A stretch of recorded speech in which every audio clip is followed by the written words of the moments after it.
We'll give it a second. Good luck. Save the right for screen. Well, I say every day it's a getting closer to taking a bath with my fucking toaster. We're not qualified. Explorers in the further regions of experience.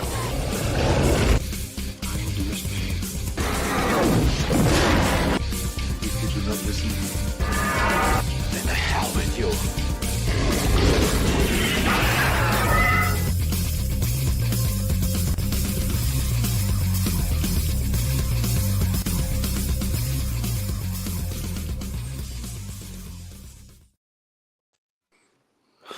Greetings, salutations, and welcome to the 127th episode of Screaming Into the Void, the show where we talk about whatever the hell we feel like, and boy, are we going to talk about some shit today.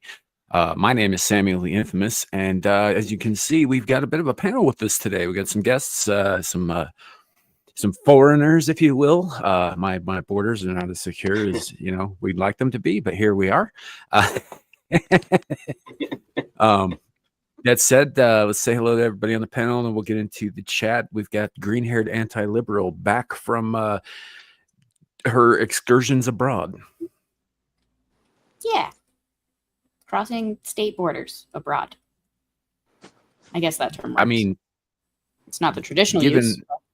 Given that the lower 48 is the size of all of Europe, it's still pretty far. So, It's the size of Europe. you know what? Shut up, woman. We also have with us the inimitable Caucasian Sasquatch. Greetings and salutations, ladies and gentlemen. I'm sick, but I'm here.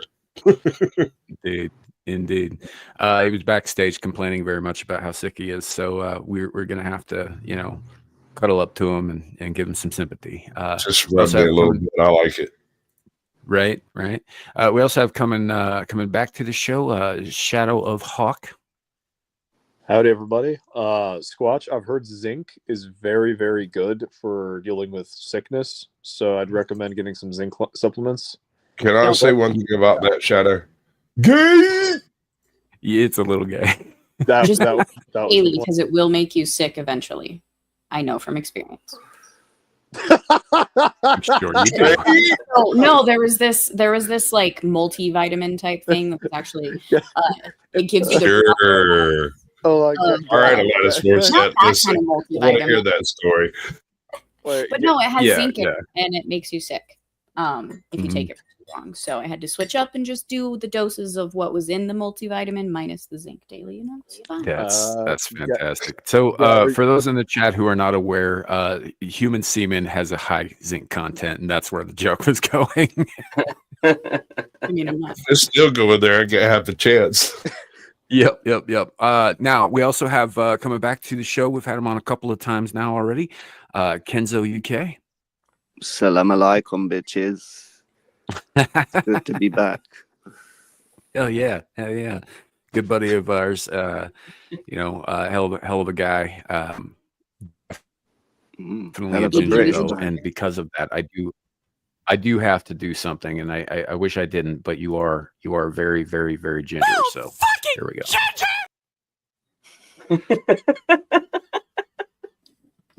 People want That said, we love you, buddy. just open hatred for my people, man. Just so you know, all of my baby mamas are ginger. Sorry, Yeah. man. Come on. You still got a chance, bro. And just so you know, I might, I'm actually a day walker. I have all of the ginger genes, but I don't look ginger. What's up, Oh, nigga? Oh wow! So we also have coming on to the show today, and Abby, you've been on, or Abe rather, you've been on the show on the channel before, but I can't remember if it was this show or Abyssal Musings. But either way, welcome in. Yo, good to be here. Good to have you. Good to have you. And What up, nigga? joining us last minute, we've also got Lawrence Knight. It's a celebration, bitches. It's not. Why don't you love me anymore? I'd cuss you out if it wasn't a hate crime. Yeah. I thought hate crimes only went one way. I thought we could do hate crimes on you, but you can't do hate crimes on us. Isn't that how that works? Yeah, but Kenzo's here, so it's all right. Yeah. Kenzo doesn't swallow blacks. Yes, I'm not the token. I I'm no understand longer the token minority now that Larry's done. Mhm. The equation balances itself in time. Indeed. But all right, let's say hello to the chat, and then we'll get into the Hello, nitty gritty. So, chat. Today we have some topics that are a little more serious in nature. I got a couple of other things that we could bring up if we need to laugh at some point. But yeah, we're gonna get into some shit. And there's a reason that I have a couple of our former British overlords here with us. And I say former because we did kick y'all's ass after we threw you a tea party. It's true. We got Lepo in chat. Hello, good to see you. It's Caucasian Sasquatch. We got Aaron Laura. Yo. Hello. You. We got Scotty Waddles with us today. Scrolling on down. There's Truism the Storm Crow. Hello, my man. Good to see you. We have Zillage in the chat. Yep, pretty big panel today. I was hoping for bigger, but we work with what we have. Hold on, Sam, you hopped over something. Was it big? Well, it is to me. According to YouTube, Lepo was first, but he wasn't actually first. I didn't hop over that, Larry. I don't care about it. I care. That's what's most important. And I left a very specific message for specific people, and I sent it to you allegedly as proof. Yeah, and I don't care. That's your deal. It's not mine. Well, I wasn't sure if I was going to be able to make it today, so I sent it to you for you to read it. But since I knew that you wouldn't, I figured I'd come on and read it myself. So first, this is totally Edith unnecessary. Kohai and Shadow of Cock and Jacob Gallo and Andy Pickle. There. Okay, so those chats that you screenshot and you sent me are no longer on the StreamYard side. I didn't skip over them. I don't see them. They're not there. You erased them. And you did it because I'm black. Wait a second. Okay. Hold on. We'll go with Sam's not white. He's a squid. Listen, I know. He's been rumbled. Even squids can be racist. Yep. Larry, when did you become such a woman? Huh? What about You've cuttlefish? been gone for a couple of weeks, but when did you become such a woman? I've always been a woman. Oh. You just didn't know it. You didn't know I'm trans? Oh, you were filling in while I was gone for the token vagina? Yeah, I'm also the token nigga too. I mean, Wow, we're just taking all kinds of boxes tonight, right? Yeah, I'm yes, yes, Right? we are. We're going for the DEI higher win. We're going alumni here tonight, baby. Oh yes, Right. we're going to get some sort of Continuing like on. Nobel Prize at this rate. Continuing on. Well, no, I haven't done any human trafficking. That's unlikely. We've The got night is Gallo young. on Rumble. We've got Look Within with us. Hello. I see Belt Loop 29 Homestead. It's an interesting name. Welcome in. Celine, good to see you. We've got YouTube Police. Uh-oh, we're in trouble now. Oh shit. I am so scared. I'll use my black privilege to protect us. Don't worry. Nice. Actually, he's a pretty decent feller. I like him. He's cool. I mean, as long as he He's doesn't beat me 5'0". with Mama Gotta Susan's suck dick. We're up.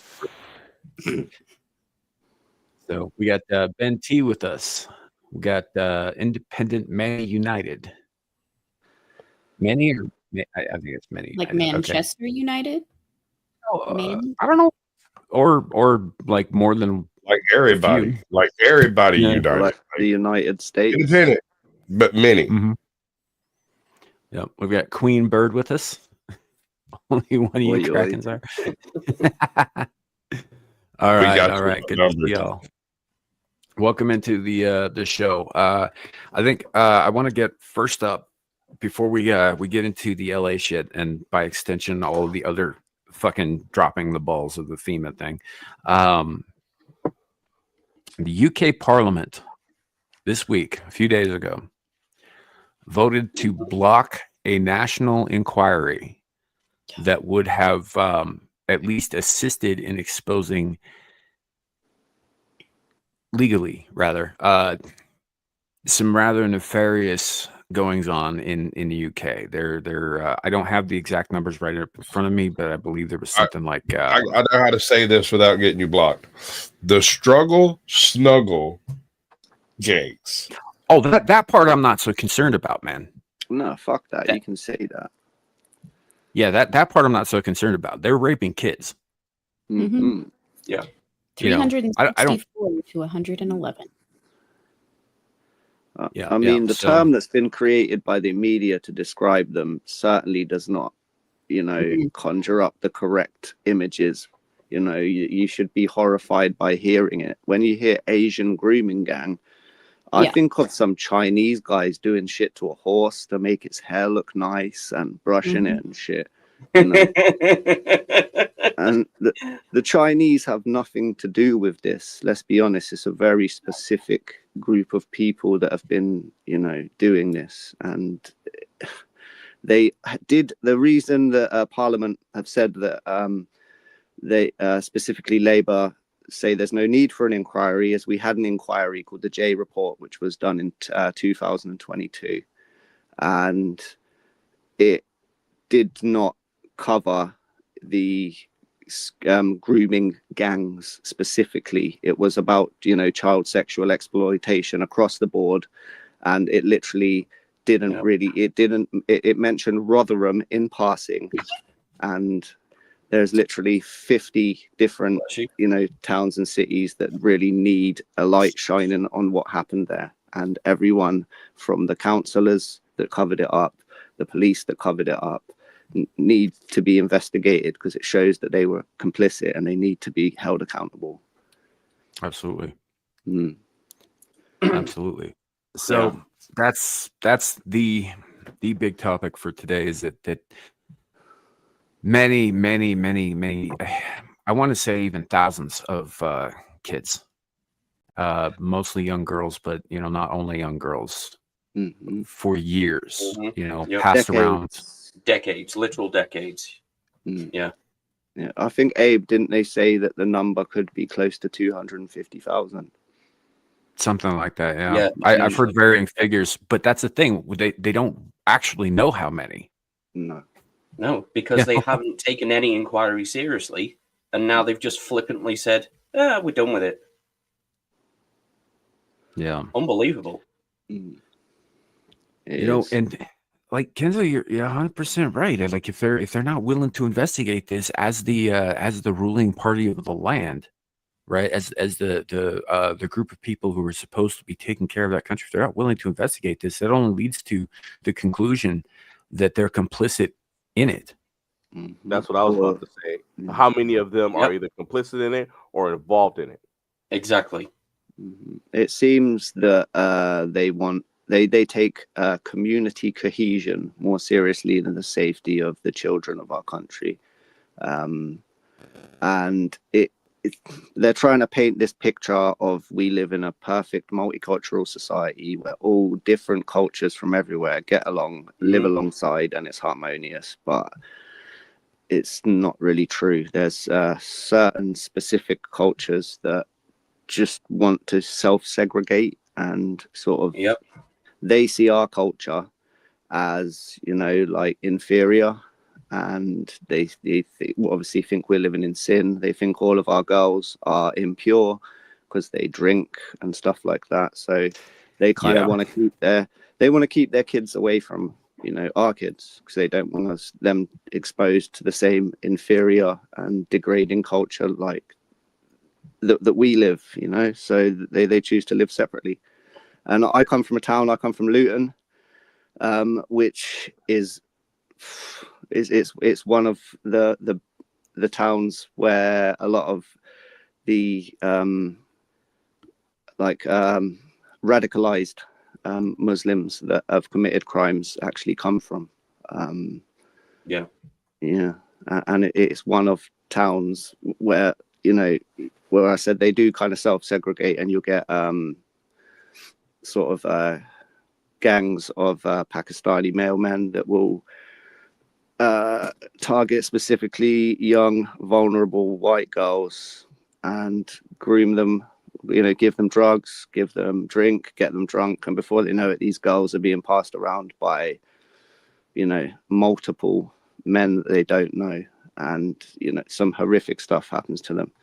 And like, you have to, like, obviously that isn't the only type of because it's a bit contentious at the moment, because you've got the people on the left who are like not trying to defend these guys, but they're coming out and saying, well, come on, man, like, obviously this happens in every race. There is monsters in the white race, and if you look at the statistics for across the board for single case child exploitation, having images on your phone, all of it, it will show that obviously the white native population are the highest offenders of this.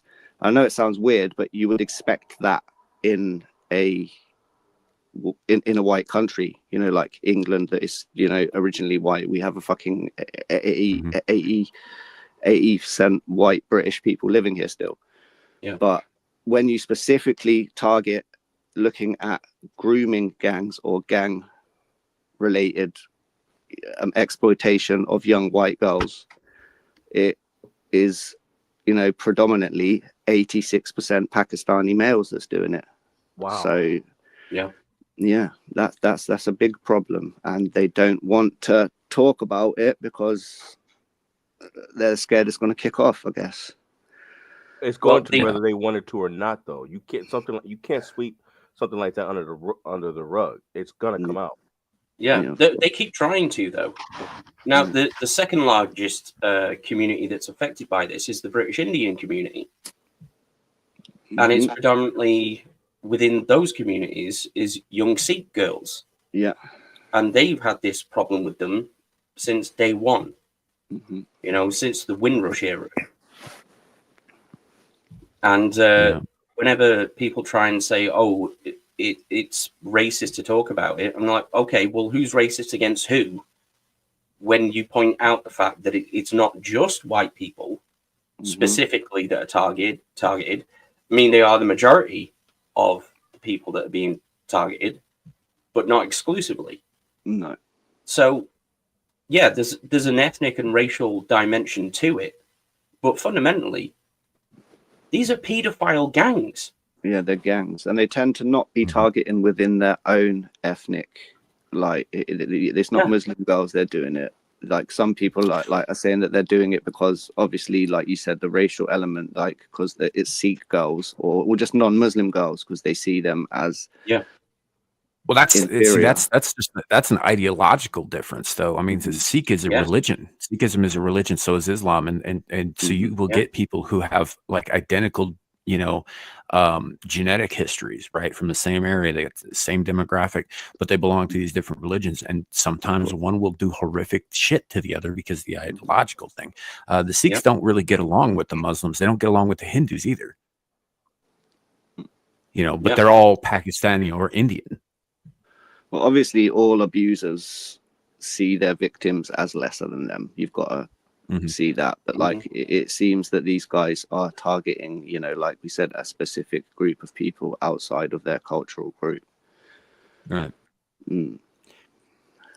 Yeah, and it's at a certain level, there is a cultural thing there, and I'm not sure if it's a regional cultural thing or a religious cultural thing because it goes back so fucking far. But what I do know about Sikhs is that they tend to be people who just want to be, at peace. They haven't historically always been at peace. They're also legendary warriors throughout history. But facts. Yeah, but only when they feel that it's justified. Like, these are not people who go around fucking harming other people for no reason, or because God told them to, or whatever the excuse happens to be. They generally won't start shit. They will finish it, but they won't start shit. Whereas the Hindus and the Muslims will. Well, it's kind of ironic in a sense that Sikhs are, in some respects, closer to the biblical account of what Christians should be than what a lot of modern Christians are. Yeah, for sure. In the Right. With a little Buddhism sprinkled in. Yeah. Yeah. In the, for example, Sikhism, there are 5 founding principles of Sikhism, the 5 Ks, right? And one of them is that you carry a kirpan, which is a small blade at all times. Mm-hmm. So it's purely for self-defense, not for conquest, which is very, very different to the religion that these people practice. But having a blade on you at all times and it being part of your religion makes your region very difficult to take over. Exactly. Mm-hmm. I mean, imagine someone trying to invade the United States now, where it's the most already heavily armed nation on earth. It's not going to happen.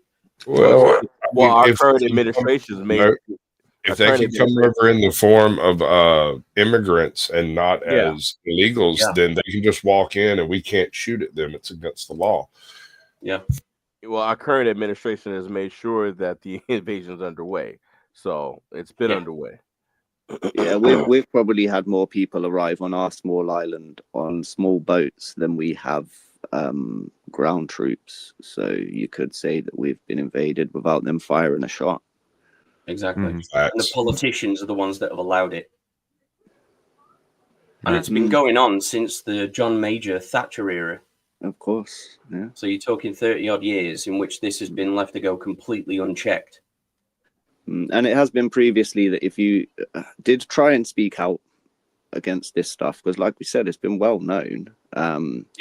Like the first report in the media about it, specifically labeling Asian grooming gangs, was by the Times in 2011. And you didn't have like a big outcry from the politicians about it. You know, it was more, people like Tommy Robinson and, a few other activists. But anyone that was speaking out about it was labeled racist, Islamophobic. They were banned off social media. Debanked, lose their jobs, and you see how Tommy gets labeled, or if you have anything to do with him, you immediately labeled like a far right fundamentalist or a racist, even if you're specifically just speaking up about this. I mean, you don't have to be as critical of Islam as he is. But just, in the past few weeks, at least, if you just seem to be against the grooming gang thing, even our own prime minister said you are jumping on a far right bandwagon and amplifying the words of the far right. Well, if the far right are the ones pointing out this issue, then guess what? They're right. I agree. It's not fascism to want us. It's not fascism to fight pedophiles. Certainly not. It's not, and I said this last night on Beelzebub, and I'll say it again here. And those who've been following this channel for a while have probably heard similar sentiments come out of my mouth. If you harm children, if you promote harming children, if you protect those who harm children, then you are not only an enemy to those children, but to your entire species, because those children are the future of the species. You are a traitor to your species, and you need to be stopped. Absolutely. And all I've seen online, though, seriously, is whataboutisms. Everyone's like, oh, well, what about the Christian church? Or what about the Catholic church? All of the horrors. That's bad when they do it too. Exactly. And we call it out when we see it. That's the point. And everyone like calls two wrongs don't make a right. That's right. The church may have covered it up, but as soon as it come out, the media were all over it. Yeah. And And I mean, there was a big inquest in the 90s over a bunch of priests, especially in the Eastern time zone of the United States, who got shuffled around to different dioceses to protect them from retribution for all the horrible shit they've been doing for fucking decades. The head of the Church of England, Justin Welby, just had to step down because he done the same thing. He covered up for a guy and put him in a position in a church where he could see more kids after he had been done for abusing over 100 boys. Yeah. And that's the thing that keeps coming up is like anytime that you mention, like these grooming gangs or like even the the shit that goes on in American public schools with teachers trying to get kids to think and lean a certain way so as to better take advantage of them or whatever down the road. You point this stuff out and they're like, well, Catholics do all this stuff. And it's like, well, yeah, but we're not calling them out because we already know about that. That's already fucking public record. Yeah, they're already called out and constantly being monitored for it. Yeah, and just because this other group over here who ideologically disagrees with this group are doing the same evil shit, that doesn't make it's all evil. I'm of the opinion that almost all of this in both of our nations can be mediated simply by enforcing the laws that are already on the books, and they're utilizing these different crises to create more rights infringing laws to be able to reach further into your life. Mm-hmm. Yeah.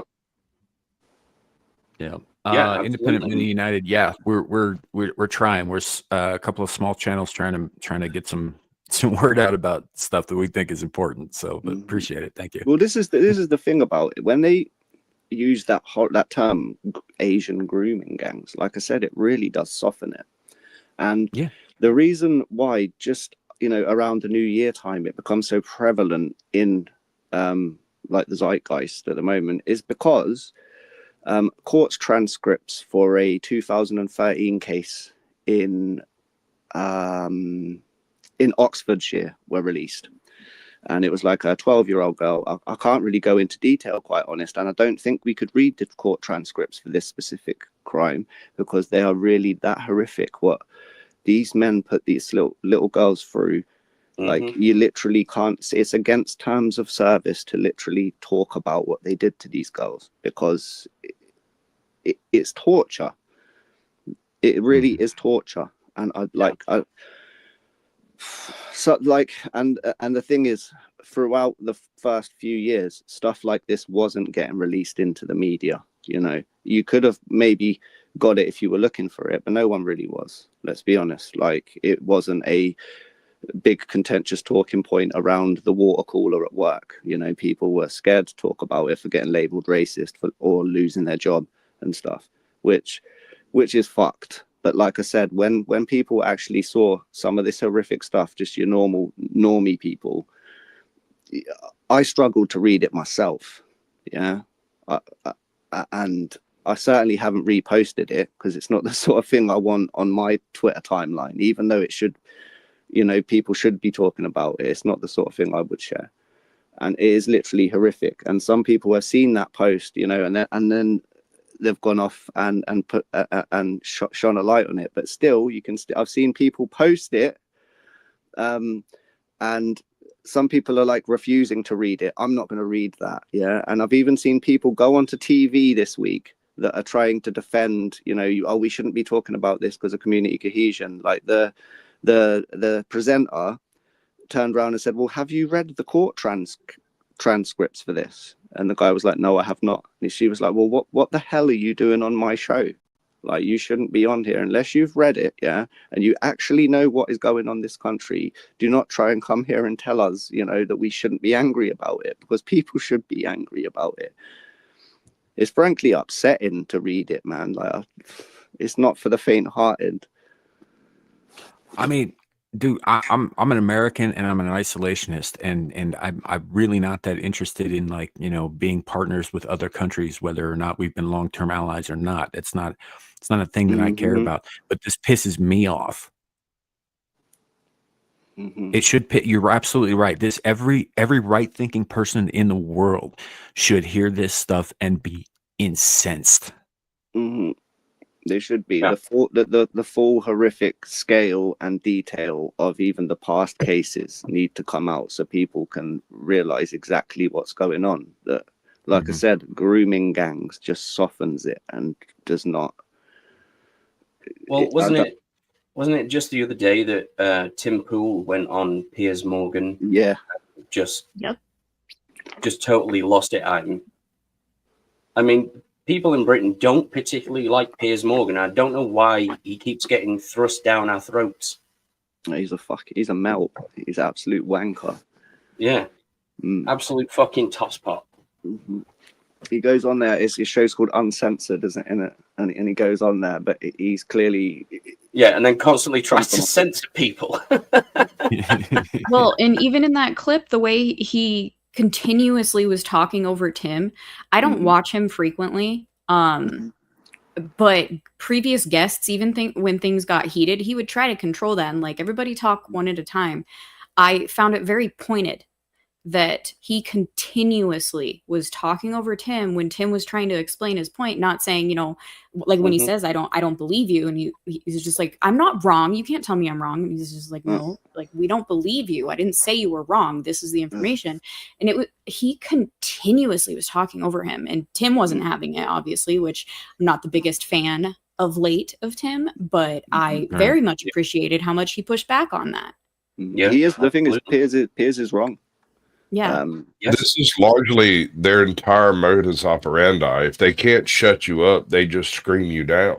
Yeah, he kept screaming him down, saying that, you're trying to paint this guy as a hero, Tommy Robinson, calling him a political prisoner, but he's not. He's in prison for contempt of court for lying about, the 15-year-old Syrian boy that was being bullied. Yeah, they left it and Tim Paul done a response video where he goes into detail about that case and how NDAs were signed, people were silenced, and there's witnesses that were backing up Tommy's claims.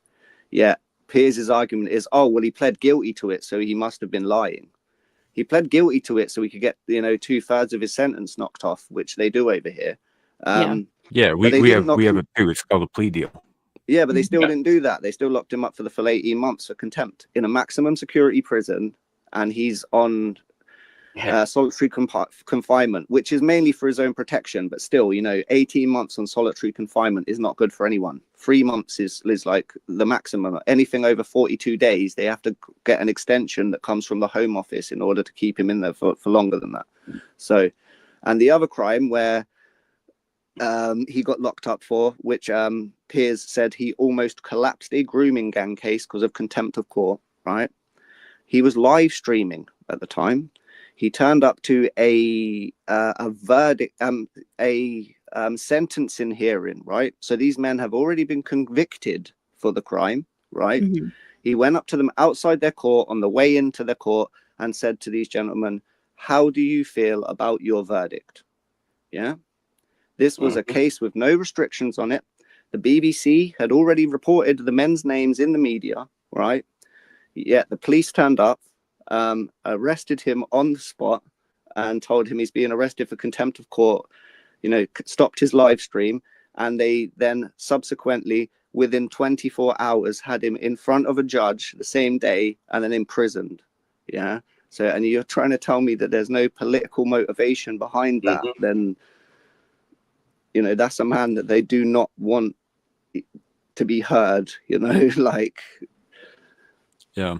I would argue there's political motivation behind probably every jailing in the last 50 years in England. Yeah. Oh, yeah. Yeah. Oh, for sure. But yeah, like we said, Tommy's no angel. Yeah. He is from a working class background. He has a history of like football hooliganism. He got locked up for being in a fight. So he was no angel, you know what I mean? No one's claiming he's an angel, but I mean that's pretty standard. Yeah, that's what I mean. He's just a standard working class lad. He used to like a tear up and that, go for a beer, and that. He don't claim to be an angel, but he comes from a town like the same town where I grew up, and he saw that our town was being had a growing Muslim population that seemed to get dealt with different to the rest of the people in terms of policing, in terms of community investment, in terms like if you go and look at the sort of council estates in Luton, all of the parks and stuff, they're all really run down. All the community centres are old. There's no funding. But you go into the Asian areas, they've got all brand new community centres, all new prayer rooms, like all the parks for their kids are really nice. Like seems that they get preferential treatment in these areas because there's a big group of them and they vote en masse. So, they appease what's now known as the Muslim vote in this country. Yeah. I feel like, so I take issue with the whole he's not a hero thing, or some people say that he is a hero. And there's this idealistic that the talking head types, like peers, that don't want to talk about it because, oh, that's bad stuff, we can't talk about that. They don't live in the real world. They're above that, like in their own minds. And so they think that there's this fantastical fairy tale like background to heroes, and they've forgotten the actual Robin Hoods, because they're not perfect. They're stealing, they're breaking laws. The real heroes in the real world, commoners, not part of the aristocracy, those people have pasts, and it's okay to have pasts, because we all have our own inner struggles, and it manifests outwardly. So I don't give a shit that he might have had a bad past. What he's doing now, in my mind, is God's work, if you will. For sure. Him having a past means nothing to me. The thing is, Piers Morgan sorry. Well, Piers Morgan is now like online, you know, repeating the stuff. Oh, we need to sort out these Pakistani gangs, and he's naming them. You know, he's trying to be on the right side of history now. But the difference between Tommy Robinson and Piers Morgan, everyone knows Tommy wasn't an angel, but the stuff he did, you know, like Abe said, you know, a lot of working class lads are like that. The difference between him and Piers has an insidious background where he shouldn't be trusted. He worked for like the media. He worked for like big newspapers. They printed a story when he was working, like trying to get soldiers in trouble for abusing Iraqis in the war, and the pictures were fake. And then when he was working for another newspaper, they put a phone tap on a missing girl that turned out to be, you know, come up dead, Millie Dowler, and the family thought they went into her voicemail and was deleting messages off there, and it was giving the family false hope that she was still alive at the time. Like, the guy's a scumbag. Yeah, he's absolute scum. And he's there having a pop at Tommy Robinson. Nah.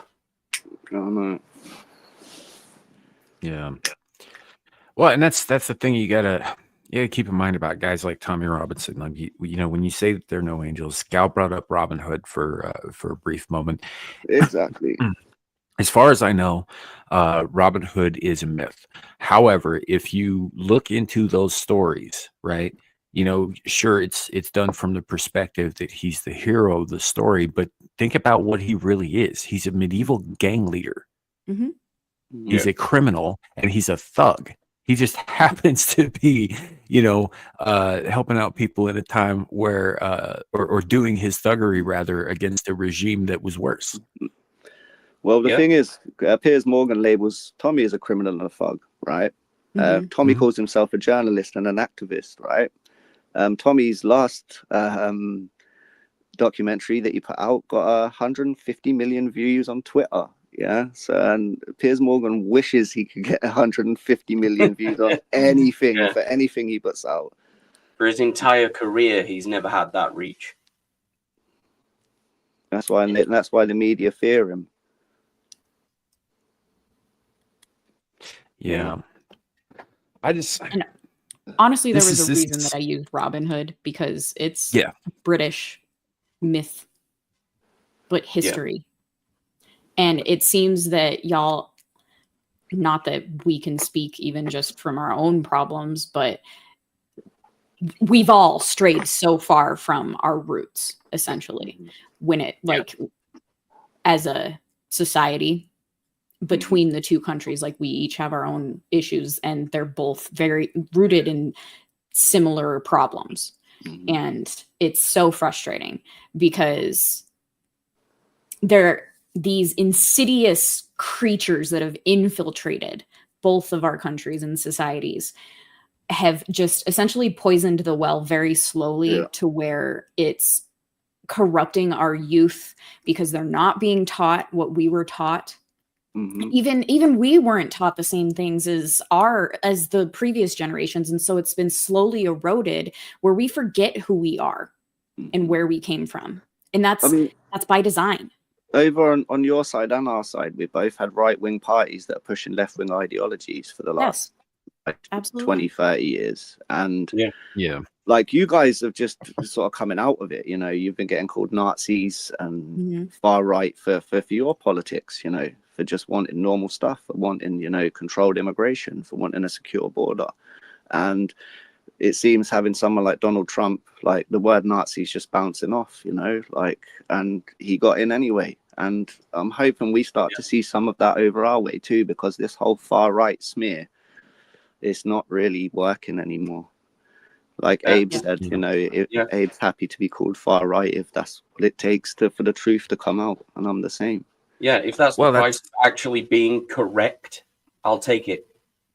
Yeah, no, I'm with you on that. And here's the thing: is when you throw labels at people over and over and over again until they become numb to it, eventually it does stop working. Which is something that apparently the people who've been slinging the insults didn't get.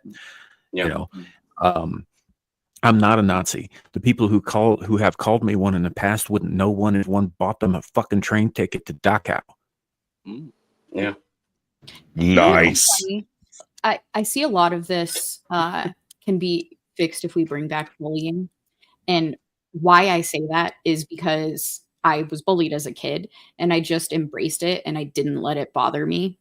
And as a Marine, I did not go through Vietnam, but they were labeled baby killers upon and spit on and treated like shit. They were given less than preferential treatment when it came to trying to find jobs, trying to find a place to live. Yeah, they were cast out. And so in the Marines, what became of that was actually, so you all have heard terms like hoo-ah and oorah and things like that. Well, if you're just going to call us baby killers, we might as well embrace it. And this, the term Nazi being thrown out there becomes rubber bullets that just bounce off. You have to be able to embrace it and move on from it. And that is what I learned from being bullied. And I actually befriended my bullies later in life, because you're young kids having your own problems, so you take it out on other people. And real humans that actually function and grow understand that, whether it takes 10, 20 years, if you're an actual human and not an NPC robot, you understand those things. And that's just how I see it through all of these different types of things, just with bullying, or when I was in the Marines, and then now like being called a Nazi or a bigot or sexist or whatever it is, or a TERF.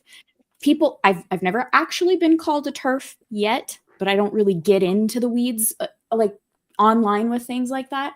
But I would love for someone to call me a TERF, because anyone who knows me knows that I hate women. So therefore I cannot be a TERF, because that would mean I would be a feminist of all things. So, she's pretty fucking far from a radical feminist, trans exclusionary or otherwise. Doesn't quite fit.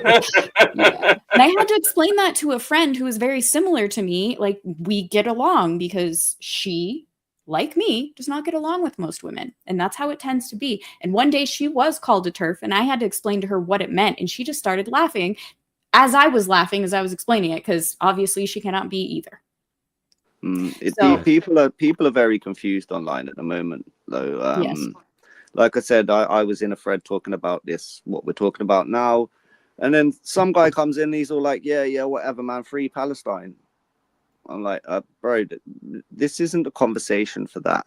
And he's like, yeah, well, no, you guys are just anti-Islam because you use Zionist bots.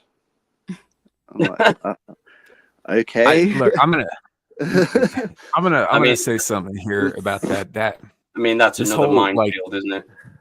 This whole zero sum, you've got to be on one side or the other bullshit.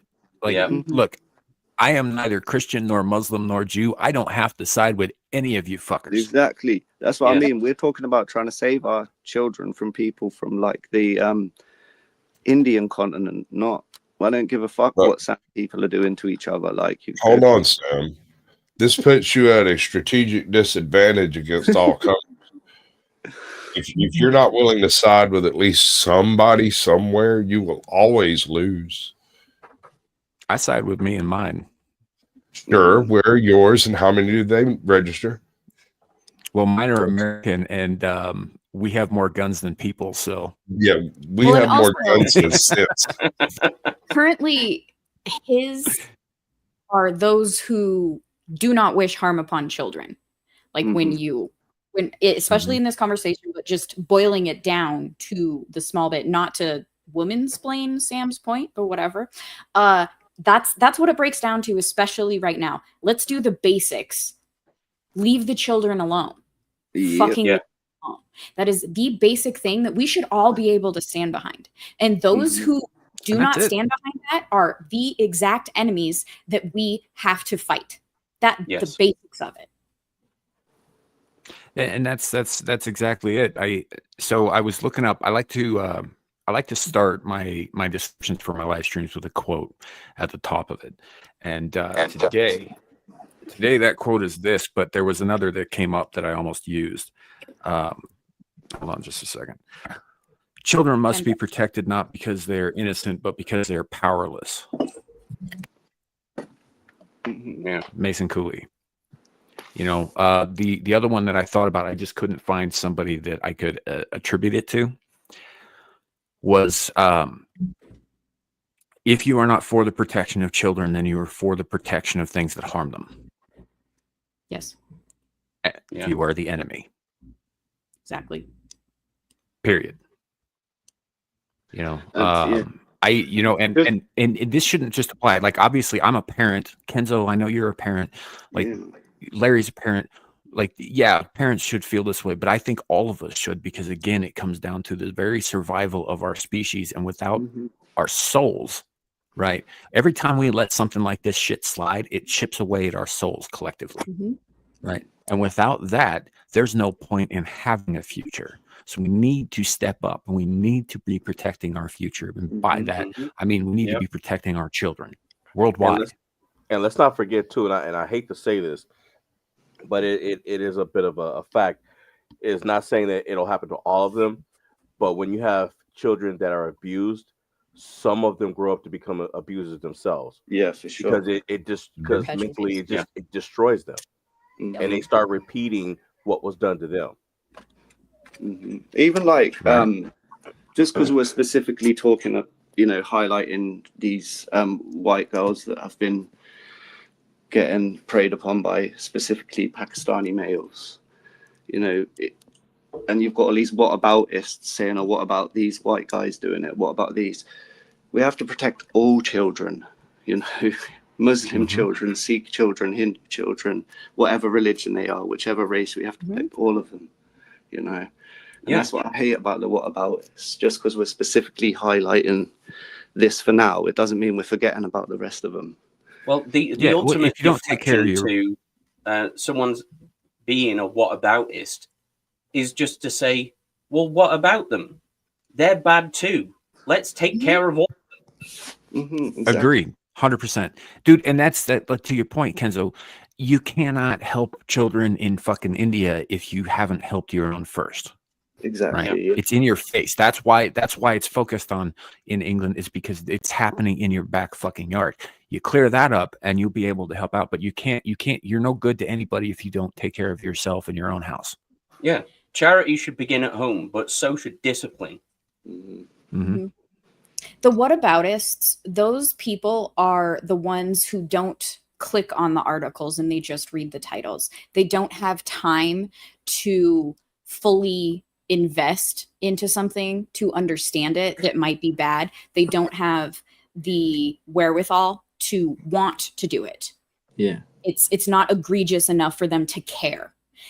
But the whole picture, if you talk about the whole picture and not the small parts that need to be done and taken care of and protected, that means that you do care in their brains. Like they are too disconnected from the real world. Like they need to go out and touch grass type of situation. They are focusing on these big pictures to make themselves feel better about themselves so they can sit back and relax and be complacent because that's where they're comfortable. They want the government to take care of them. They don't want to be the ones to go out and initiate and fix the problems. Yeah, it's like they're And- scared to have certain conversations, though. Yes. Gal, because they're scared what it might lead to. Yes. You know, if they find out that these guys are doing it for a specific racial element, then they'll want to have the conversation about integration. And then it'll be like, well, these people do see these girls as, you know, lesser than them because of a religious reason, and that they see that we have an inferior culture. And then it's like, well, why do they want to come here then? Why, if they see our culture as inferior and that theirs is better in Pakistan, then why do they want to come? I have Jesus in my chat. Yeah, I saw. We've been blessed. And these people, they're too scared because they don't want to. They don't want to acknowledge the Jesus fact is that from they're a Texas problem. as well, apparently. Well,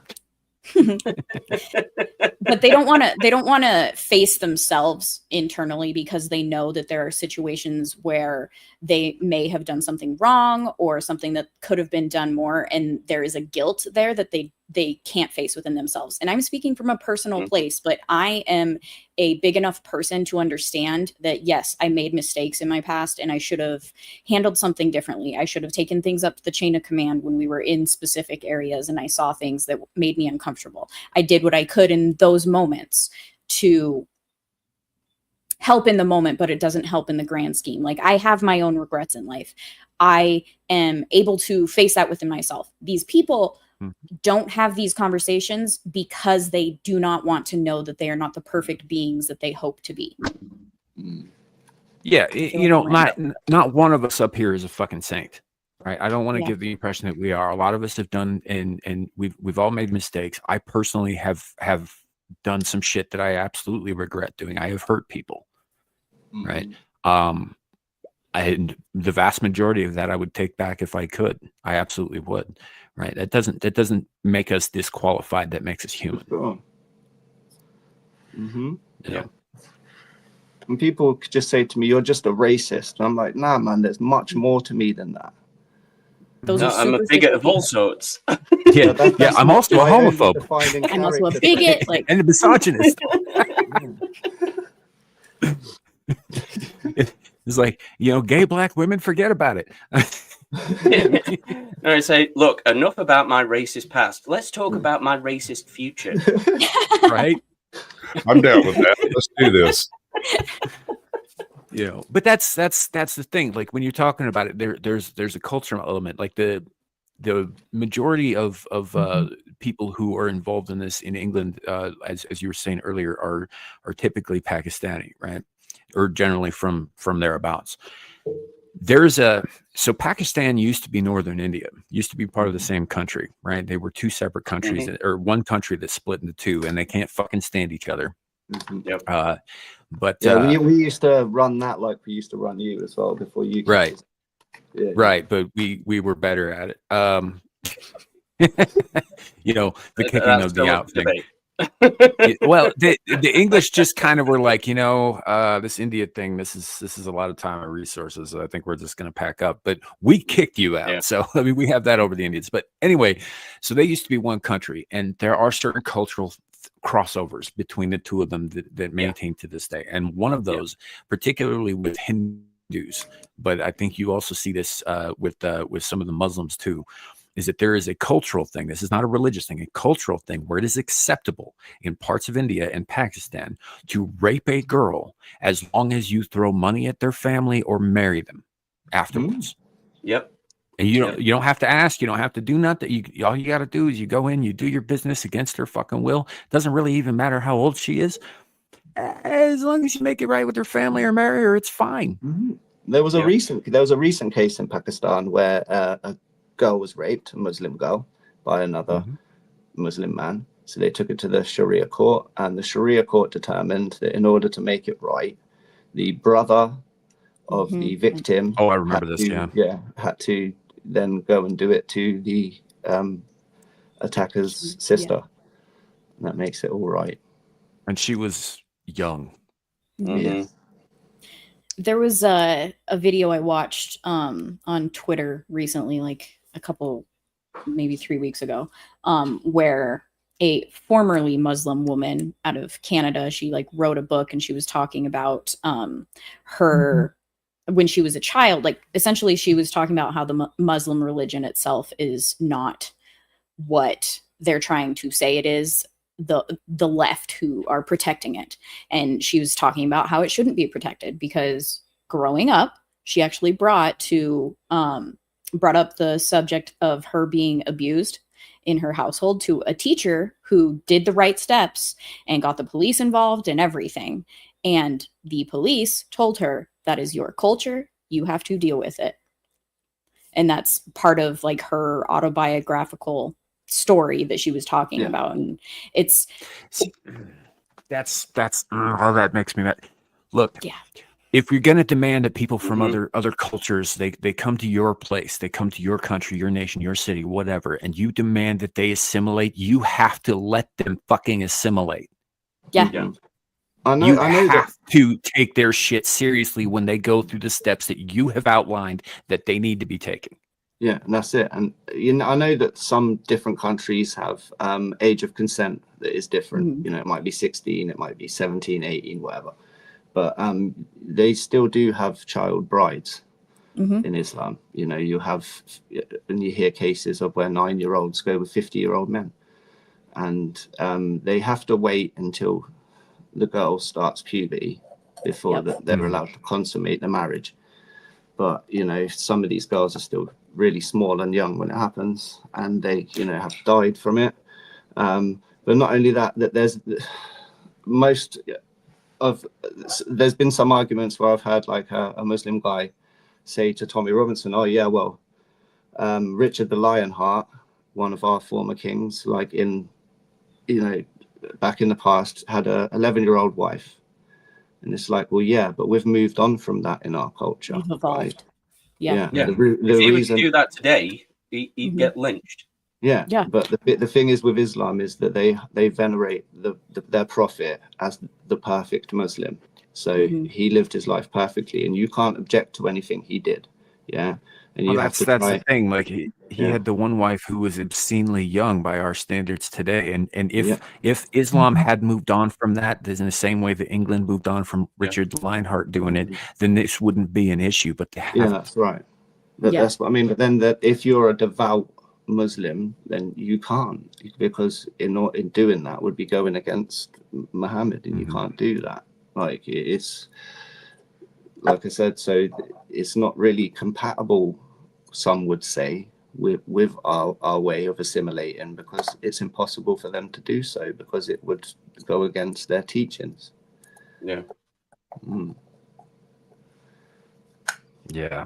This is so it's twofold, isn't it? It's like I said, you have to, if they're willing to assimilate, you have to let them, you have to take that shit seriously. You have to, but on the other hand, if they're not willing to assimilate, then I mean, a boat ride back isn't out of the question, if you ask me.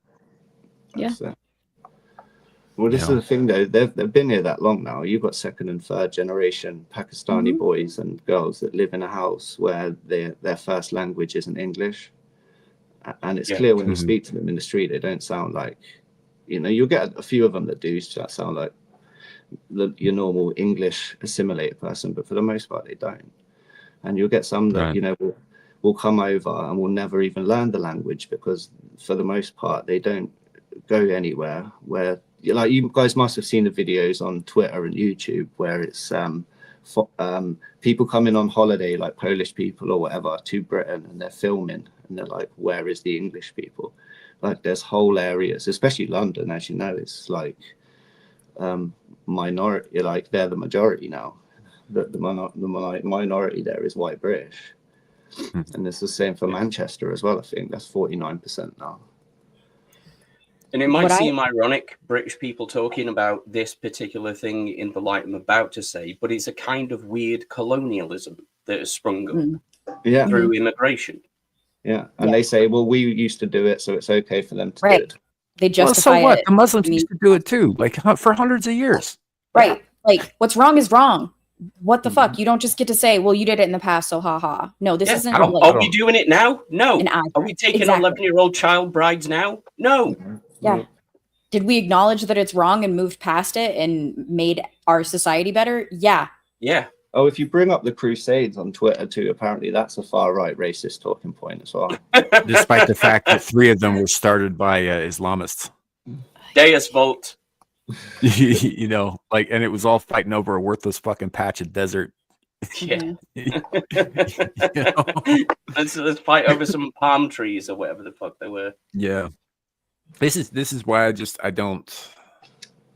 got issues with every religion that's ever come out of that region of the world. But yeah. You know, but that aside, yeah, this is something though, like going back to the vote itself, right? Gal, is that what this is? Backstage? Yes. Okay. Do you want me to bring it up? Yes, please. So this is the actual this we're gonna watch this. And 11. Maybe. The nose to the There we go. left, 364. See, Larry, we do have them here as well. The eyes to the right were Yeah, I feel sorry for you. 111. The nose to the left, 364. So the nose have it. The nose have it. Unlock. I'd rather you lock yourself up. The question is that the bill be now read a second time. As many. Are you wanting to watch the whole thing? Nah, I mean, fuck, they're just talking. No, we don't need anyway. to see the whole thing. They just kind of it's The Parliament. All this crap aside, Parliament's actually one of the more entertaining political venues to watch because a lot of times it turns into this whole shouting match. It's pretty Yeah, hysterical. it can be quite funny. Yeah, it's absolutely comical. Yeah, they rib each other. Yeah. But out of the 364 Labour that voted against it, they were told by their party leader that if they went against his vote, that they'd be removed from the party. And like I said, the 364 that voted, you had the front bench Labour MPs, like the top brass, abstained from the vote. They didn't want to put their name to it. Yeah. Mm. So that means there's a coup afoot within the Labour Party already. Yeah. So I just here's the thing, right? And I don't I'm not going to suggest that either of the foreign gentlemen that we have on the panel today repeat this out loud or in any way, just because I know how your government is about fucking throwing people in jail for shit. But the people of the British Isles need to fucking step up and put this shit down, starting at the top, because that's where the corruption is. I would never. That's what's allowing this to go forward. Anything. I might suggest a tea party. Mm-hmm. I mean, I'm for us, not that's calling got it- very different connotations. We love a tea party. This was a Yeah, conversation, yeah. not a call to action, just to make that clear. I hear you, Yes. but you didn't invite the right people. You need However, in Minecraft, Smith, and Remington. You need to bring the right folks. Yeah. What I mean, did you guys- keep in what- mind, dude, we were British once too. What do you guys know who Nigel Farage is or the Reform Party? I've the heard his name a name. couple of times. I Yeah. don't know a whole lot about him. He wasn't he I one of the can't- guys that he was getting kind of shunted to the side because he didn't have the right fucking politics for the leftist shit. Yeah. Yeah, I can't really make no heads nor tails from him. Like He's every other forming- week, there's a smear piece on him, and every outstanding week there will be something completely logical that he said out loud that I can hear, and yet everybody hates him. It's a really weird thing. I don't get it. yeah, He's very He's some people think he's the answer, and he's going to save.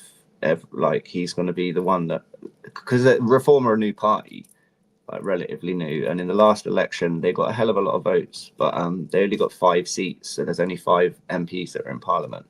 And to be fair, they're the ones that are saying the right stuff. Is he like British MAGA? Yeah, basically. basically, yeah. Excellent. I like this guy already. Let's Yeah. sign him up. So he's mega make Specifically- England great again. Specifically, he has an MP called Rupert Lowe who's definitely saying the right stuff, right? He's asking all the right questions for the crime by nationality to be released. He's talking about getting rid of the illegals, closing the border. He's talking about mass deportations. But that's something that you don't hear Nigel Farage himself saying. Yeah. And also Nigel has been constantly attacking Tommy Robinson, trying to distance himself from him. Even though at the last he's always Tommy done that. yeah, he's always done that. But at the last Tommy Robinson rally, there was 100,000 people there, and Tommy Robinson told them all to go and vote reform in the next election. So even though Farage will not endorse Tommy endorses them. Well, let me put it this way, bro. If even if I agreed with every word Alex Jones said, if I was running for a political office, I wouldn't admit it. Mm-hmm. Mm-hmm. Yeah. The thing is that it's like I said, so a lot of people don't trust reform for another reason is they're not really. Farage wasn't a democratically elected leader in the party. Yeah. The party now is growing rapidly. There's 180,000 members that have joined up, but they're just subscribers. You're not you don't get a say in the politics. You don't get to choose who's the leader. Like I said, he's just been put in there. They're a limited company. They're not actually like a traditional party like the rest of them. Yeah. Greg S brings up something here. He says it's the same phenomenon around Jordan Peterson. You know, people really hate that guy, but I can't figure out why he doesn't say anything that's even contentious, much less profound or remarkable. Why all the hate? Jordan Peterson saved my life. I don't really get it either. I think sometimes Jordan Peterson says some benzo fueled insanity, but most of the time he's pretty level headed and he's very well spoken. So I don't get it. Yeah. It's like, how are you going to call a guy a Nazi for him advising that you keep your room clean? Right. No, I'm dead serious. The man saved my life when I was getting off dope. When I was quitting all the drugs. After I'd gotten established in the fact that I have quit, I'm not going to do this anymore, but it was still messing with my head. I wake up, I listen to audiobooks while I'm sleeping, and I wake up one morning, I hear Kermit the Frog trying to tell me to clean up my room. And I didn't even question it for like 4 days until I stumbled across the same video later on a panel, and I realized it wasn't Kermit the Frog, it was Jordan Peterson.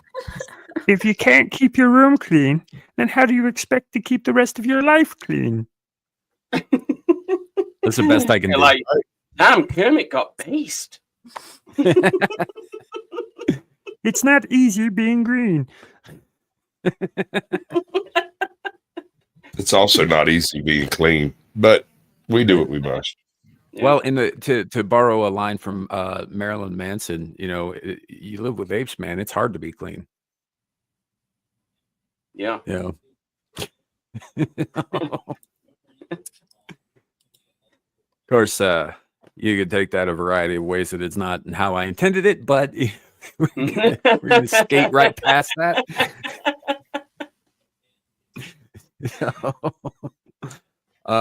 This here, I think, so there is a core root problem, and it is a core root problem in all of the Western world. But I think this goes some way to explain why Starmer in particular is such a piece of shit. Galio, bring that up. Yeah. Mm-hmm. Let's just ask you quickly. You have to choose now between Davos or Westminster. Davos. Why? Because Westminster you're a piece of shit. Right there. And you know it's closed, and we're not having meaning. Once you get out of Westminster, whether it's Davos or anywhere else, you actually engage with people that you can see working with in the future. Westminster is just a tribal shouting place. Let's just ask. It's just a tribal shouting place. The guy has that the right there. Globalist. If he has to choose between Davos and Westminster, and he chooses Davos, not only does that mark him as a globalist fucking puppet, like, you know, a lot of people in the United Kingdom, particularly the fucking king. Yeah. He wants to put chips in our head, and he wants us to eat. That also, Easy that makes him a votes. traitor to England. I'm sorry. It makes him a traitor to England because he's choosing a foreign influence over his own nation. Mm-hmm. And then he's complaining about Elon Musk is interfering with democracy and by tweeting. Yeah, think of that. A king complaining about democracy. Yeah. I mean, let's be honest, that kind of makes a little bit of sense, but I mean, complaining about it existing at all, sure, I can understand that. Yeah, that's where I was going with that. How do you guys feel about like the difference between King Charles and the former Queen? I don't know enough to speak on it. What the biggest difference is probably the knobbing knees, but sorry, Chuck. That was just a shot across the bow there. I didn't take the transition well. I still even can't get used to the new money with him on there. I just still see him as the yeah, it's weird, isn't it? The Queen's bumbling son. Like he's just, I don't know. It's like every time you get a note with a King, I have to consciously correct myself to say King Charles now because he's been Prince Charles forever. Yeah. What was with that speech that he did? There was a speech that he did where he was saying that all nations, that we need to give up our sovereignty and that we need to give all our money to somebody so that, quote, he could have trillions of dollars at his disposal to save us all. But he never said who he was talking about. A friend of mine that I know that's a YouTuber, he posted it yesterday and I saw it. So I don't know if it's new or not, but I was like, who the hell is this guy talking about? Why is the, quote, King of England sitting there saying that we all need to give up our sovereignty and give it to someone else in support of a global government, and which would be led by somebody in particular who will have trillions of dollars at his disposal? Do you think that guy might have like a long nose and a small hat and shit? Or yeah, this here, this photo. That is a younger prince at the time, Charles, standing next to Klaus Schwab and Havel, who were two of the founding members of the WEF. During the year that, as it says in the thing, this was the year that they developed Agenda 21, which was, I think, 1973. Wow. Like, he's always been close to that one. And I would have gotten he's away always with been it a part of that wasn't shit. through your meddling democracies, but it was constitutional republics. Yeah, pretty much. Yeah. I was gonna say, like, every time I see a note with King Charles's face on it, I'm like, is this fake? All of money's fake, man. The Bank of England's been owned by the Rothschilds since the 1700s. Since it began. Yeah. You know, so our national debt's whatever, 8 trillion. We owe that to the Bank of England. So what, we owe ourselves 8 trillion. How does that work? Apparently. Yeah. I was sort of thinking a while back about what the collective debt of every country on Earth was. And then the next panel was like, who do we owe it to? Jupiter? Well, well, half of it sort of sounds a bit like that. Yeah. Yeah. So yeah, and that's something else that if y'all have been around the channel for a minute, I have a real hate on for globalism, specifically the globalism that is being peddled out of Davos, the WEF. I think that they have their hands in so many pies across the world. I know that there are other actors out there who are working to achieve supremacy on their own, but they are also working with these other nefarious groups because they're attempting. Everybody thinks they're going to come out on top in the end, right? The Arabs think they're going to come out on top. The Chinese think they're going to come out on top. The Russians think they're going to come out on top. The fucking the WEF thinks they're going to come out on top, and it kind of looks like they might be right. Iran does too, and our buddy Kerry thinks that they're behind everything. I don't. I think they're a fucking tool. I don't think they're anywhere near the power or the threat that they once were. But it's everybody who's actively seeking to dominate in one way or another, usually ideologically, thinks they're going to be top dog in the end. Eventually, they're going to have to start turning on each other, but they got to get the rest of us under fucking lock and key first. So they're working together for now. And so I started going down a little bit of a rabbit hole a couple of years ago, and we talked about WF quite a bit. I really, really don't like Klaus Schwab. I know George Soros has been a problem for a lot of countries lately. It's basically just been mine, but but he's not the threat. He's the money guy. He's the one that they send to fund this stuff, but he's in bed with these fuckers too. Fucking Bill Gates is absolutely one of these motherfuckers. We have a number of politicians embedded in this country and in other countries who are also involved with them. Gavin Newsom's fucking one of them. Barack Obama is one of them. Newly well, I don't know if he's officially retired until they vote in a replacement for him or not, but Trudeau in Canada is one of them. Ardern from New Zealand is one of them, but she's no longer in that same position of being the Prime Minister of New Zealand. So there's a lot of this stuff going on. There is some pushback. There's some good news. Hungary's pushing back. Their prime minister's kicking ass over there. We've got Argentina doing incredible shit. Giorgia Meloni over in Italy is, I'll be honest, it's kind of hot what she's doing. but it all stems from this one group of people, this group of banking elites, this group who thinks that they can dictate the course of human history, and not only dictate the course of human history like the Rockefellers of old, but do it openly. Yeah. And in our faces. And that's where a lot of this shit stems from. And Keir fucking Starmer just said in that clip that he would choose allegiance to Davos over his own fucking country. That right there should be enough for all of you all to fucking throw his ass into the Thames. Yeah. Yeah, absolutely. What in the holy fuck is this? I asked my people what my rap name was. And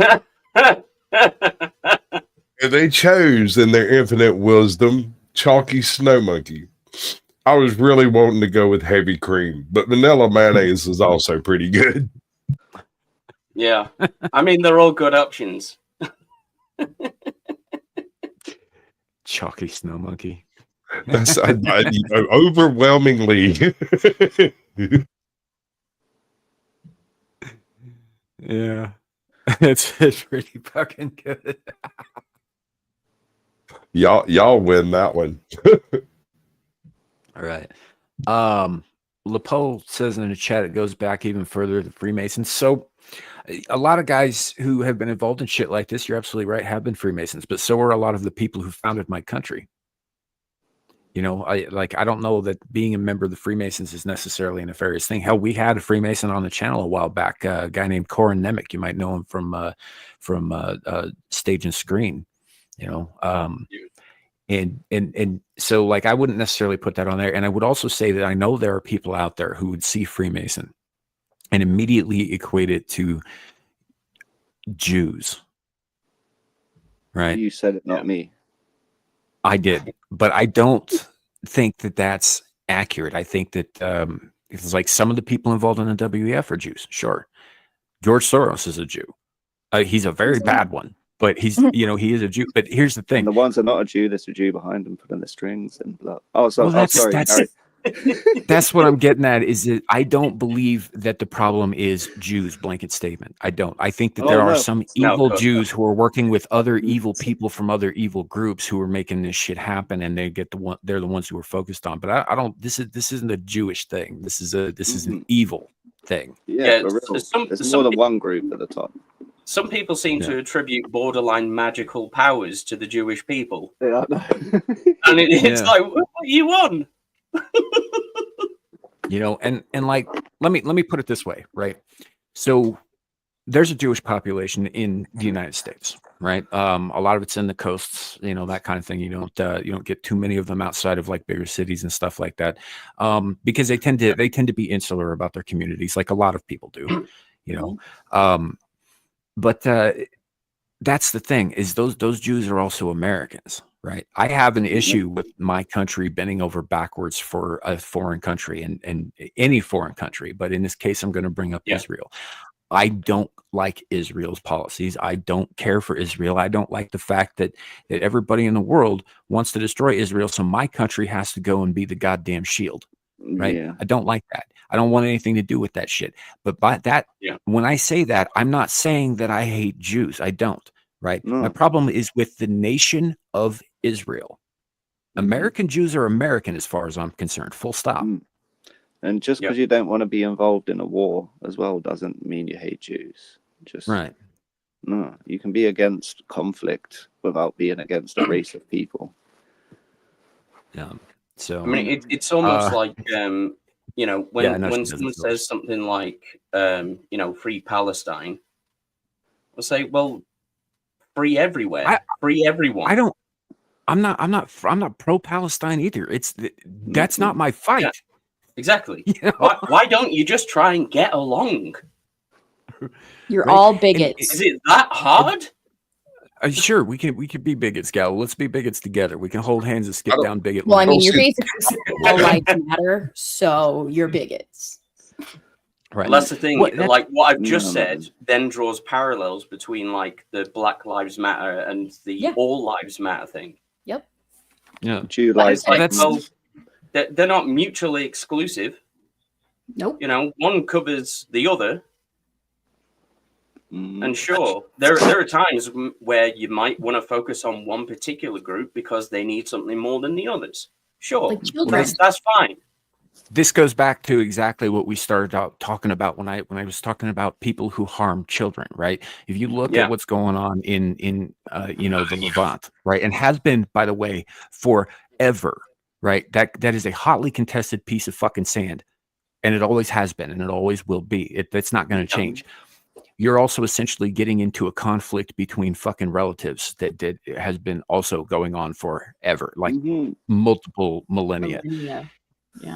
This is my problem, right? I have seen a willingness on both sides to harm kids. I don't care why they're harming children. That makes them an enemy to the species, period. Yes. Yeah. You know, like you look back at Vietnam, when the Viet Cong used to send like little kids with shoe boxes full of fucking explosives up to GIs and stuff like that. I have a problem with anyone who drags kids into this shit. I have a problem with anybody who harms children in any fucking way. Right? Yeah. If you are for the protection of children, I'm all for it. You know, but I'm not getting involved in a war that's just killing kids and not resolving anything as far as I'm concerned. And that's my problem with the Middle East. I mean, when it comes to war, you know, if a global leader wants to invade or fight another country, I think what they should do is have those two leaders of the country fight each other instead of millions of other people dying pointlessly for whatever personal aim they may have. I always say that. Like I don't have no problem with the Russian people. Do you know what? Don't even fight. Have a really aggressive game of chess. Or get Putin and Zelensky to put some fucking gloves on and get in the octagon. Yep. Winner takes all. Hey, did you hear about what Gladiator. Did you hear what Zelensky said the other day? So of course Biden is trying to give him some more money. Now this fool is demanding that we send troops over there to fight on his behalf. Oh no, that's not happening. Yeah, and he also said that security, their security can only be guaranteed if America basically goes over there and does the fighting for him against Russia. Nope. Well, I guess it was nice knowing you, Ukraine, but nope. Well, see, I live in a diverse, cohesive, multicultural society where Russian people are a part of it. So I'm not brought up to hate Russian people. So I don't see why I should be, motivated to send our troops to fight against them. I have a distinct liking of Russian people. Just I'm the like same with Americans, Chinese. they are perfectly willing to dance with bears when they get drunk, and so that gives us a kindred spirit. Because I challenge you to find anyone else dancing with bears, sober or drunk or otherwise. Well, exactly, yeah. I mean, a lot of the time when we talk about any particular group of people, we're not specifically targeting individuals. Yeah. No, because you get a bunch of people from everywhere, put them together, they'll all get along eventually. Mm-hmm. So when you make a generalization, it's usually about a government or a governing body, or resources. Unless it's like specific gang activity, specific organized activity amongst a section of that population. It doesn't mean everyone. You know, not every Pakistani. No, but I've got friends that are Pakistani that are just they're normal. They're people. You know, like they're just regular. They have the same goals as me. They want a nice, safe place for their family to grow up. And exactly, yeah. Not every Pakistani is part of a rape gang. Yep. That's it. Of course they're not. Mm-mm. I mean, they've got their own victims too. Mm-hmm. And even if you're trying to highlight specific, you know, issues in Islam within the ideology, it don't mean that you're saying that all Muslims are evil or anything like that. Like I said, the majority of them, you shouldn't even have to say law-abiding regular folks, you know, that just want the same as we do. I used to work with a bloke years ago who, funnily enough, he was called Mohammed. Mm-hmm. Right? Everyone just called him Mo. It's a popular name over here. It's one of the most popular names, yeah. And he was originally Egyptian, right? But he became British. And, you know, he'd go out for a drink. He'd have a nice bacon sandwich. He wasn't the kind of Muslim that you'd be like, I'm a bit wary. He was just a normal bloke, according to our cultural standards. But to be fair, it's like, you would be wary of like a proper fundamentalist, you know, Quran thumping Muslim, but the same you would be for, you know, a fundamental Christian that's spouting like some craziness, man. You do get certain sects that are a bit like more wild than it's like that in every religion. Look, there are still to this day pagan groups who you know, practice blood sacrifice. Mm-hmm. Right? Mm-hmm. Blood sacrifice is not a wonderful thing. It's not even it's pretty ugly. But they very do unhygienic. But that isn't to say that every fucking pagan or neo-pagan who walks the earth does this shit. Most of us don't. Most of us abhor that kind of crap these days, you know. But there was a time when we would have painted the goddamn landscape red with your entire fucking village just to appease the gods. None of us who walk the earth, no people who walk the earth has clean hands. Yeah. You know, we've all done some ugly shit to somebody. Fuck yeah. We used to burn women and call them witches and drown them and shit. Mm-hmm. Yep. Yeah, but did they deserve it? Well, they probably had it coming, some of it, let's be honest. But you've got to call out the innocent ones that didn't deserve it. I appreciate the logic of doing it too. Those who float are witches, but those who sink, those who drown, yeah. They're innocent. Well, I guess they weren't a witch. Oh well. You die the same as a duck. Just keep a duck around, you'll be good. She's made of wood. I found another poll that was funny. If you want to bring it up. It says if you don't know your Waffle House staff well enough for them to help you hide a body, you're not living right. 71. That's true. 100%. 100%. That's true. 100% true. I'm not confident enough to show my poll on stream. Yeah, I hear that about Would y'all. we be able to see it? Is the ultimate question. It's cold. It's cold. Yeah. Yeah. He's pulling a scare. He was in the pool. Right It was raining. That's more likely. It was a day of the week. Should we move on to something more positive? Do you want to move on to something more positive, Sam? Like California burning, like setting on fire. Actually, that was the next thing up. And I do appreciate, like, we've been having a serious discussion here, but the moments of levity are appreciated because they do.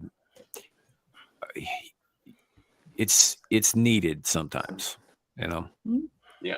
Like, I'm sure you all know what gallows humor is.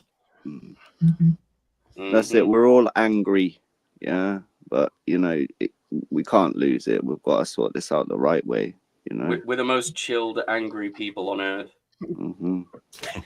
Well, not to toot Mark Ruffalo's horn, but yeah, that's the secret. I'm always angry. I'm always angry. Don't equate that to Mark Ruffalo. Just I mean, I did it first, way before that fucker. I'm just saying. Just Hulk or yeah, but yeah. So California's on fire again, and still apparently every year. Yeah, yeah. For decades, by the way, every year for decades. Yeah. Yes, I know. I lived through it. Yeah, but climate it's just like change they act takes like. a while. Okay. That's what they're saying. They're saying climate change caused this, and Trump caused this somehow with his. Yeah. Oh yeah, yeah. I'm sure. I'd previously seen the Hollywood sign burning in the Epic Verse promo where Josiah sets fire to it, but actually seeing it in real life is like it's different. Yeah. Oh well. I mean, it's shown up in a couple of movies that way too, like in the past. But that wasn't supposed to be pressing. And here's the thing. Yeah. I don't actually want anybody to get hurt, right? Like, even when I disagree with somebody on the opposite side of the fucking spectrum, they're still my goddamn countrymen. Yep. Yeah. Yeah, but that differentiates us from the monsters on the other side. Right. I don't like playing the left and right. Like, it's just the deluded. I really do hope that I think we all do. We hope that they're okay. We hope their families are okay. If they got pets or whatever, I mean, I'm less concerned about them because I think animals are food and labor, and that's about as far as it needs to go. But, I'm sure there are a lot of people who hope their pets are okay, the wildlife and all that stuff. And here's the thing about forest fires is they're necessary for a forest to continue to survive. But they can be managed if you don't have ridiculous fucking laws and, frankly, political laziness keeping you from maintaining your forest so that they don't burn out of control. Yep. Yeah. It's so funny because, like, people that are screaming climate change and like freaking out over it, like saying it's horrible, whatever, they don't understand that nature is volatile, but also beautiful at the same time. And there's a process to it because, like, I grew up at one of my most clear memories is, so like the Hollywood sign, my hometown, like my home state, actually, each town would have like the first letter of their town or city name on the mountain, and you could generally like go hike to them. So I was in like the general Missoula area of Montana, and we'd go hike the M. And this distinctive memory, especially, there was a fire that completely took over the hillside. My dad got this great photo of it burning, but it's a beautiful photo. I just remember the next season, the beautiful green growth that came from that is not something standard until it burns.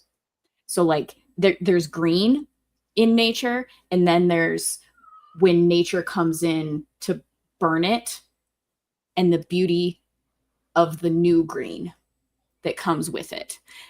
It's part of nature. It's a process, but there are ways to control it. Yes. Do you all know what a sequoia is? Yeah. Yep. It's a giant tree. Right.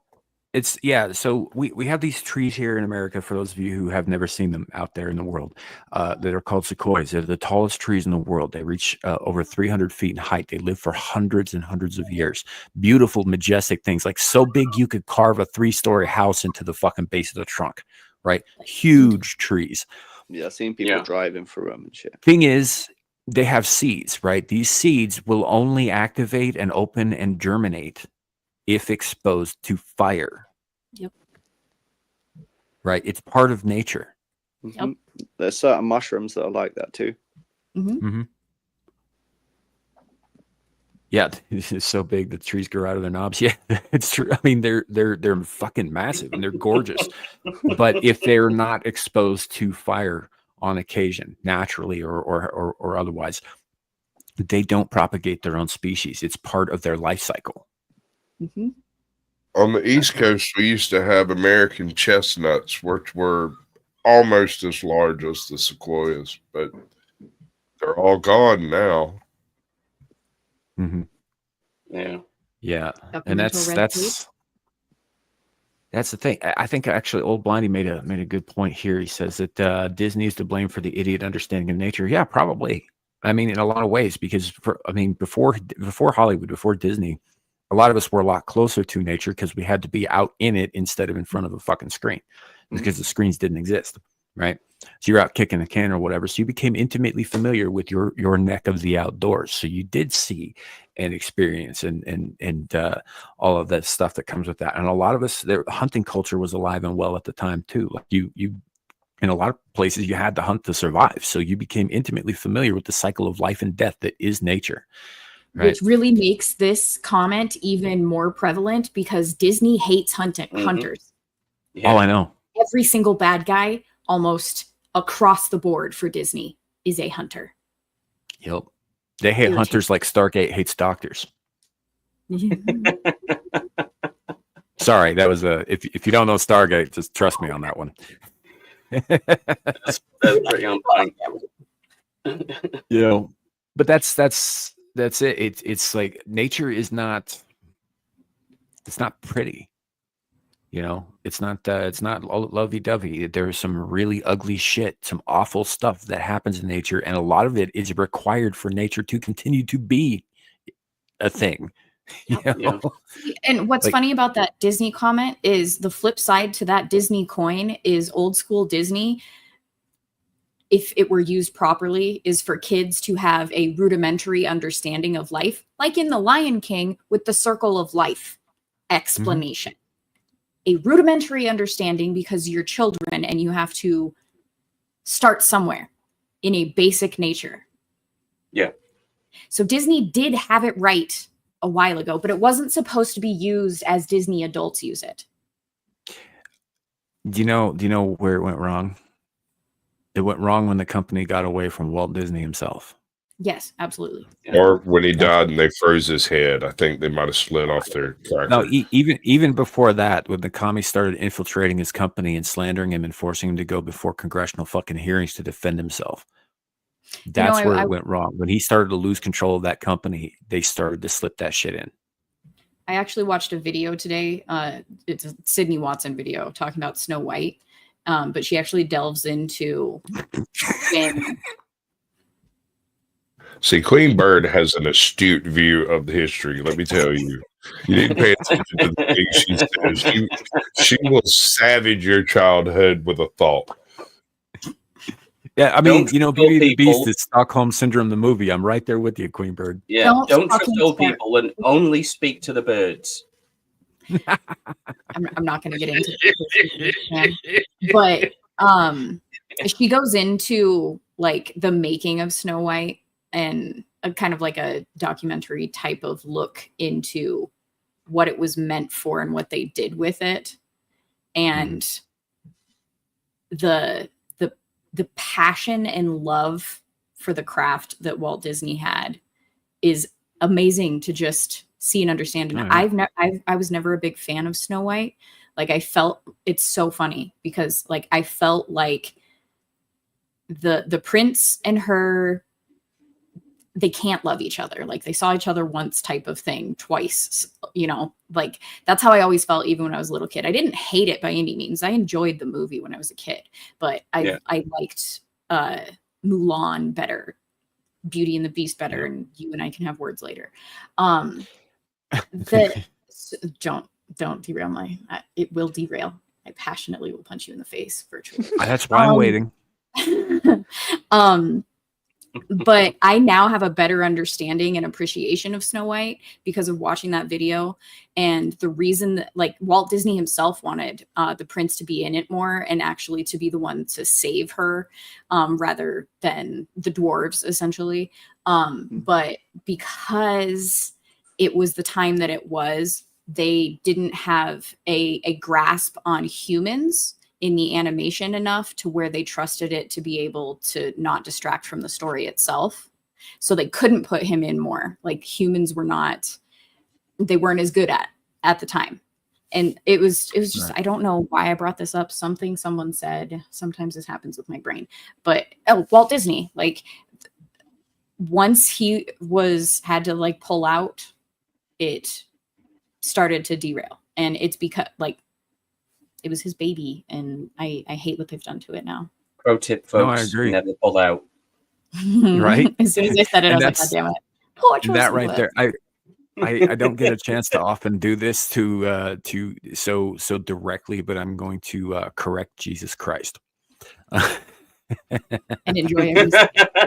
Wow. Yes. So here's the thing. No, Walt Disney was not a Nazi. Walt Disney was forced by the president of the United States at that time, who I believe was Truman, to allow a high-ranking Nazi official to tour his property, to tour his studios, and that sort of thing. But he was not. He was kind of put in that position. You know, the president calls, you do what the president says, kind of thing. And that was the sentiment at the time. But no, he wasn't associated with them at all. He had a number of people working for him of different ethnic backgrounds, a lot of whom were Jewish, a lot of whom he paid very well. He treated very well. He treated like family. Their families will tell you that that's exactly what happened, is that he was good to them. No, the Nazi stuff started happening when he started going against communists, right? Yep. He spoke out against communists. There's actually a very famous clip from a specific subcommittee in I think 1952 or 54, where he talks about how he thinks that communism is the only real threat to the West, right? And after that sort of thing started happening, after he started speaking up about it, his detractors, his enemies, and yes, communists started spreading rumors about him being a Nazi, starting with that one, which, of course, if you go back and you look, it was the thing he was asked to do by the president at the time, because at the time, this would have been like 1937, something like that. And at the time, he, the Nazi party hadn't started like getting the ball rolling really, where they were eventually going to go. So this was just a diplomatic visit, but he didn't espouse any of their views. He didn't agree with any of their views. And his enemies spent so much time just saying over and over and over again, this guy's a fucking Nazi, without proving it, without any shred of fucking proof, for decades, right? That not only did they manage to succeed in taking his company from him, but they also subverted it into a propaganda machine and ultimately destroyed the man's reputation. But I guarantee if you go back and you actually go down the rabbit hole and you look throughout history, there is no evidence whatsoever that Walt Disney is in any way affiliated with or espousing the ideals of the Nazi Party of Germany at that time. Period. It was a smear job, plain and simple. And it's been repeated so many times, people fucking believe it. This thing on my page that says I'm about $1 billion short of being a Bond villain.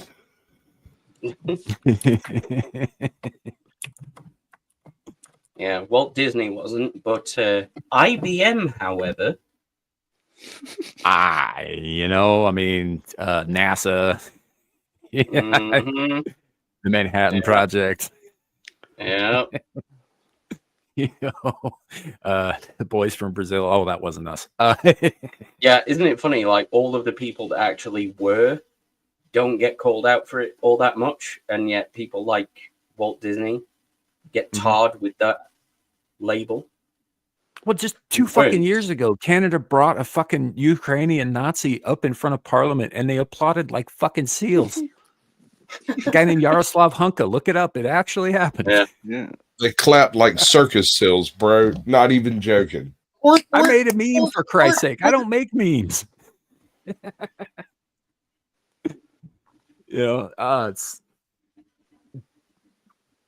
I don't know. It's there's so much ugly shit out there. But that aside, right? Despite the fact that Hollywood and surrounding areas are infested with these types of people, right? This doesn't mean that I'm cheering on the burning down of one of the most established cities of my Oh country. shit! Yeah, we were talking about the fire, weren't we? Yes, we were talking about the fire, and for those Yeah, who are we- new we- here, this is kind of how the show goes. We quickly slipped back into the cultural fires that are burning, as opposed to Right. the actual physical places that are. But bro, this is what the blast radius was assembled on. The idea that the West is burning. Oh yeah. Oh, right. Yes, sir. Burning. Mm-hmm. Yeah, it's on fire, and I really hope. See, a lot of people are focusing on like the rich people. Like James Woods went on CNN the other day talking about how his place burned down. There was Mel Gibson was on Joe Rogan the other day saying that he didn't know if his home was going to be there when he got back or not. And people are focusing on these people who have the money and the means to rebuild, right? What they're not focusing on is there are a lot of much poorer people in that area. Yeah, I think nobody's talking about there them. should be more attention paid to the corrupt insurance companies who've decided Mm-hmm. to screw over all of the working people. Actually, it was the California government that did that. Yeah. Oh, Not- absolutely. Yeah. Yes. So the insurance companies wanted to raise their rates because it's a common thing, fires in California, and the government Yeah. said you cannot do that, which means that they wouldn't be able to have covered anything. So they were essentially, their hand was forced and they had to leave California.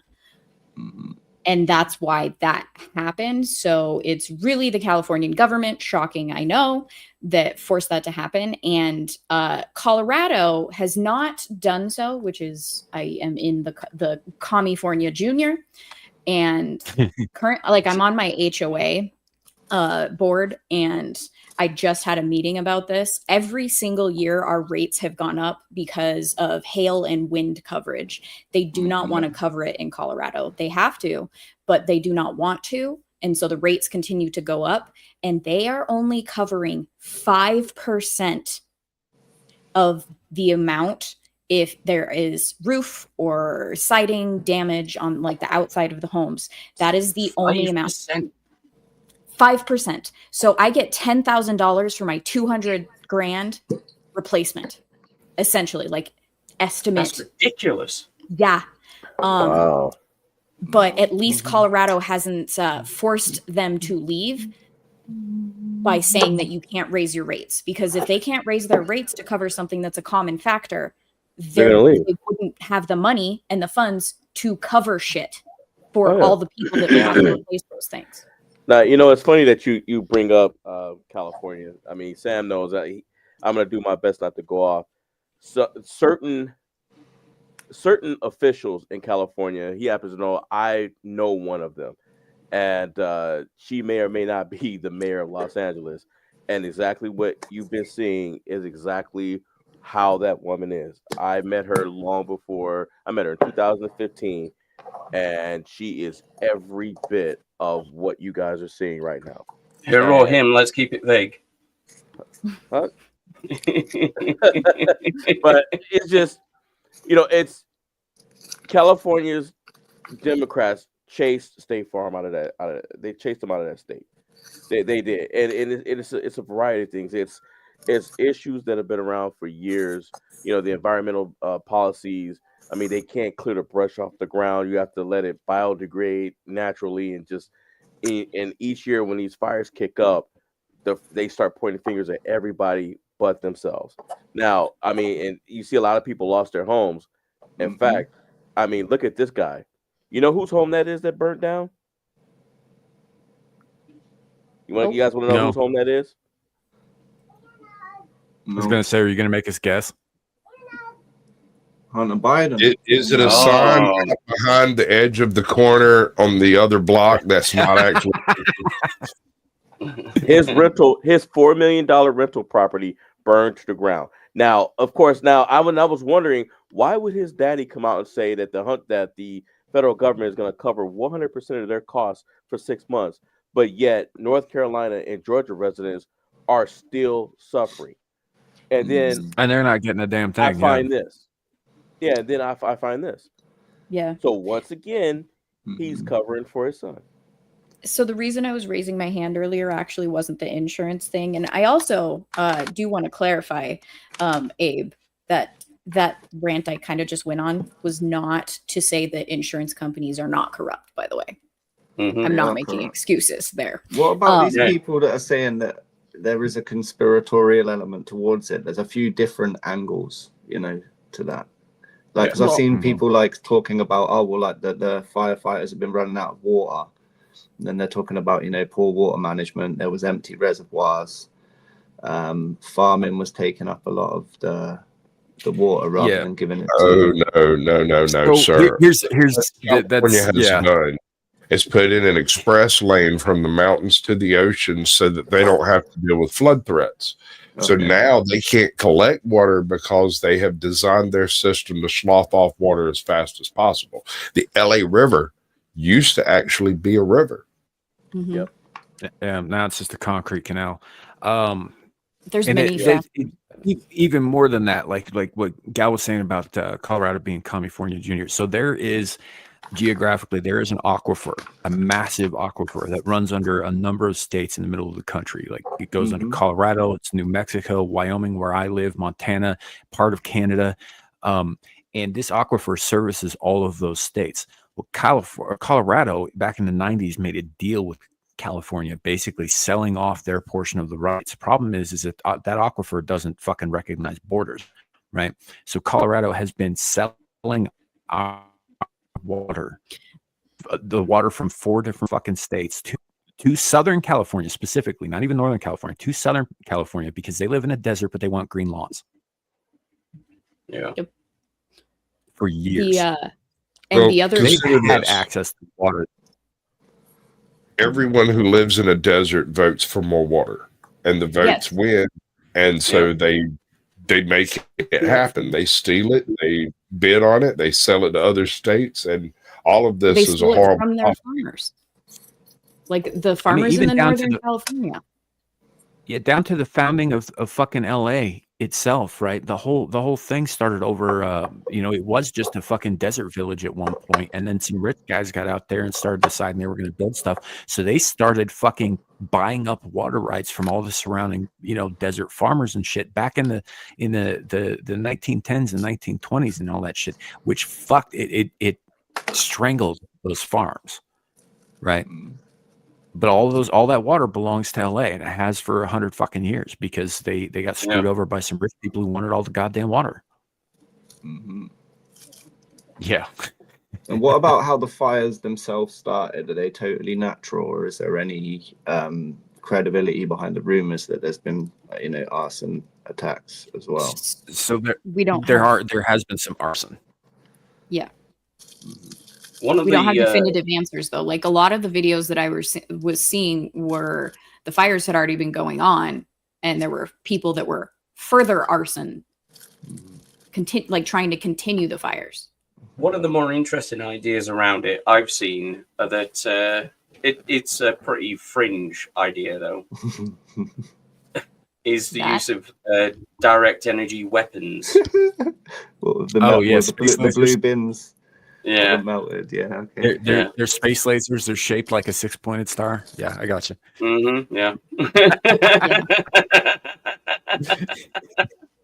Yeah. Same shit that burned down Maui. Yeah. Yeah. So there's those magical powers again. Right. To bring it back to what Larry had brought up about like the we're going to cover 100% of the costs. I had brought up in our chat for this stream, our group chat, that I was recently on a trip to mostly Florida. It started in NOLA, New Orleans. When I was in Tampa, the hotel that I was staying at, I had a random conversation with the guy at the front desk. Like we checked in kind of late, and I had told him, I was like, don't work too hard. He says, oh, I won't. And then he's just like, really, the only thing I have to do is just, watch these cameras. But he brought up the fact that the majority of the people in the hotels were people displaced from the October hurricanes. who have no homes to go back to, and their FEMA funding, the $750, but the FEMA funding covering them to stay at the hotel, January 14th is when that ends for them. And I was very upset. Back when October took place, the hurricanes and no support in North Carolina, in Florida, for these people who aren't just, rich and can replace their stuff or didn't get lucky, like their houses are gone. I was very upset at that time, and I'm pretty sure it was a Screaming Into the Void where I discussed in 2011, I was there when Fukushima happened in Japan. And I remember that. I was supposed to, so I went to the Philippines, but like we had a whole unit that was going to do a training op. And that happened before we left. So half of us were split to do the humanitarian effort in another fucking country. I was stationed in Japan. This happened in Japan. And we immediately just organized, took half of that unit, half of us continued on to the Philippines, and we did not take military transport. We actually had to use civilian transport to go to the Philippines because all of it was redirected to the humanitarian effort, with half of the unit that was supposed to go to the Philippines. And I was really frustrated back in October because we were so quick to organize. Obviously, that was a different administration. Well, I mean, it really wasn't, because it was in 2011 and, we're just on a third term right now that's about to end for someone. So I guess it really wasn't a different regime. Just saying. So I was really frustrated at that time because you're seeing all these videos in October and now they've been completely fucking forgotten again. They were forgotten like a month after it happened, honestly, like, let's be honest. Now this is frustrating to me all over again for the same exact reasons that I was frustrated in October, because our administration, why? What fucking reason are you just instantly, no videos are coming out, like the fires are still burning right now as we speak. And you've already come out and said, we're covering 100% of the costs. Like, where is FEMA to help these people? Like, the fire isn't even contained. And there's no videos coming out saying, hey, FEMA, where the fuck are you? Why are you stopping civilians from helping people? They're not. None of those videos have come out. Like Cernovich posted, we've gotten donations and we were able to organize. But back in October, people were trying to organize and they were being stopped by FEMA. Fucking why? What is the fucking difference here? But that's a conspiracy. Where's my tinfoil hat? Liberals. I think an obvious difference there, but there's also, like, if you go back to Maui, right? People were not only not being helped, they were told by first responders and firefighting personnel who were told to tell them this, to stay put, to stay in place. And what happened? They fucking burned to death. Yep. There's still missing people and children that they haven't accounted for in Hawaii over this, right? There are still missing people in South Carolina or North Carolina who are missing, due to whatever reason, like the mudslides or the floods, or what have you. Like they have no place to go. These people that are in that hotel that we stayed at have no place to go after the 14th, but they now have no funds to stay there. But we're gonna cover all the millionaires and billionaires over there. And I don't know, like, who's gonna see that 100% coverage, like, to take it back to you. It's not just rich people that were affected. And check this out, and I'm just reading this right now. This came across my news feed on my phone. California Gavin Newsom has discovered that he cut $100 million for fire prevention before the wildfires. Yep, that makes sense. So I was here through Helene. That whole thing was an absolute debacle, but it goes further than that. I was talking to Sam before the show. We have local papers and whatnot, and so every now and then when I'm bored, I pick up a local paper and I'll go home and read it just to see what's up. And I noticed that there is not a single incentive for infrastructure improvement or repair on any of the dockets for like the next 6 months. Nope. We've still got trees falling on light poles out there because the trees that didn't come down during the hurricane are now falling in an ice storm. So, like, I have yet to hear anything out of FEMA from any direction. My entire town looks like fallout with gas stations. It's still a disaster area. There are 300,000 tons of oak trees and pine trees and debris and buildings and stuff that are still piled up on the side of the road everywhere.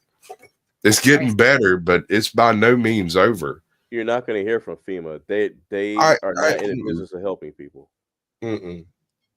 Even though they're supposed to, but no. But like no civilian any videos had to come out for fucking Biden to jump at the chance of we're going to cover 100% of it. Go fuck yourselves. Go fuck yourselves. And the people in Lahaina, after everything had calmed down, they wanted to go to their homes. No, you can't go on your land. Is it even their fucking land anymore? Actually, none of our land is our own land, even though we pay for it. We're renting from the government because they can fucking come in and do whatever the fuck they want with it. Even though, like, and say that you didn't pay your property tax because of this natural disaster that came in and took your fucking land from you. The natural disaster that took the land from you.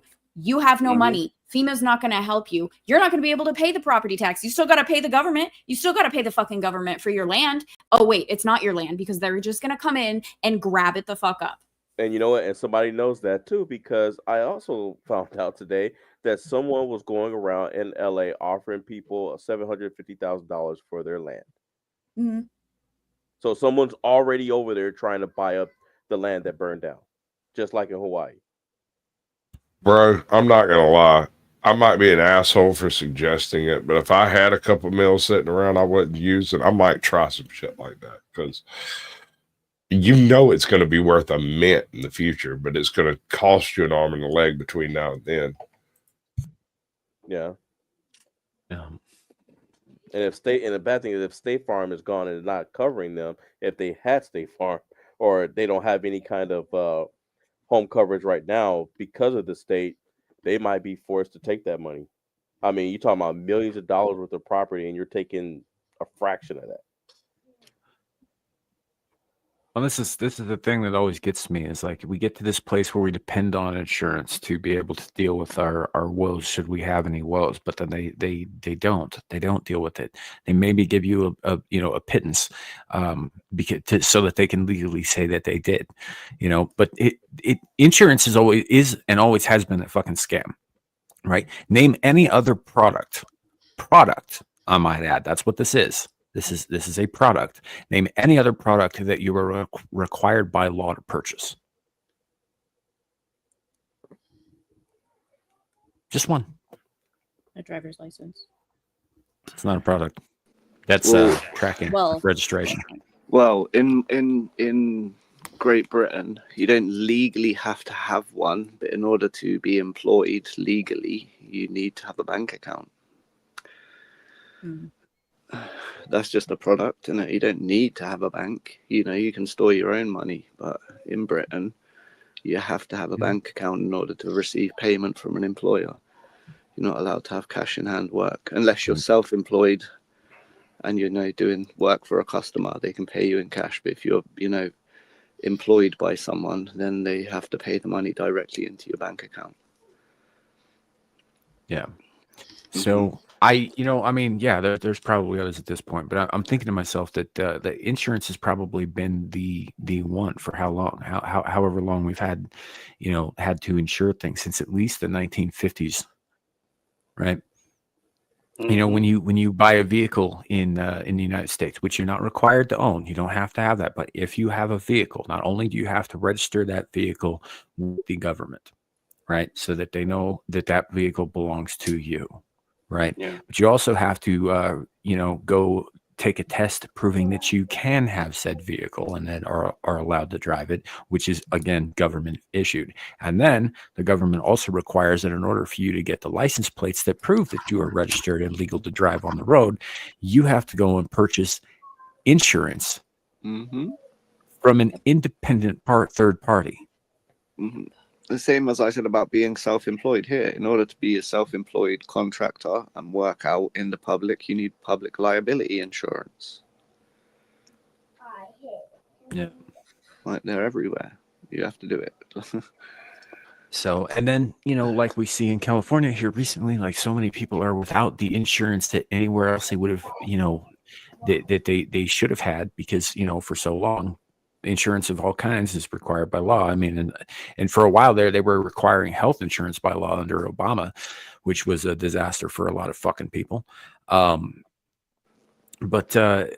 then Newsom and his administration goes and they fucking stripped that of everybody, you know, right before they need it.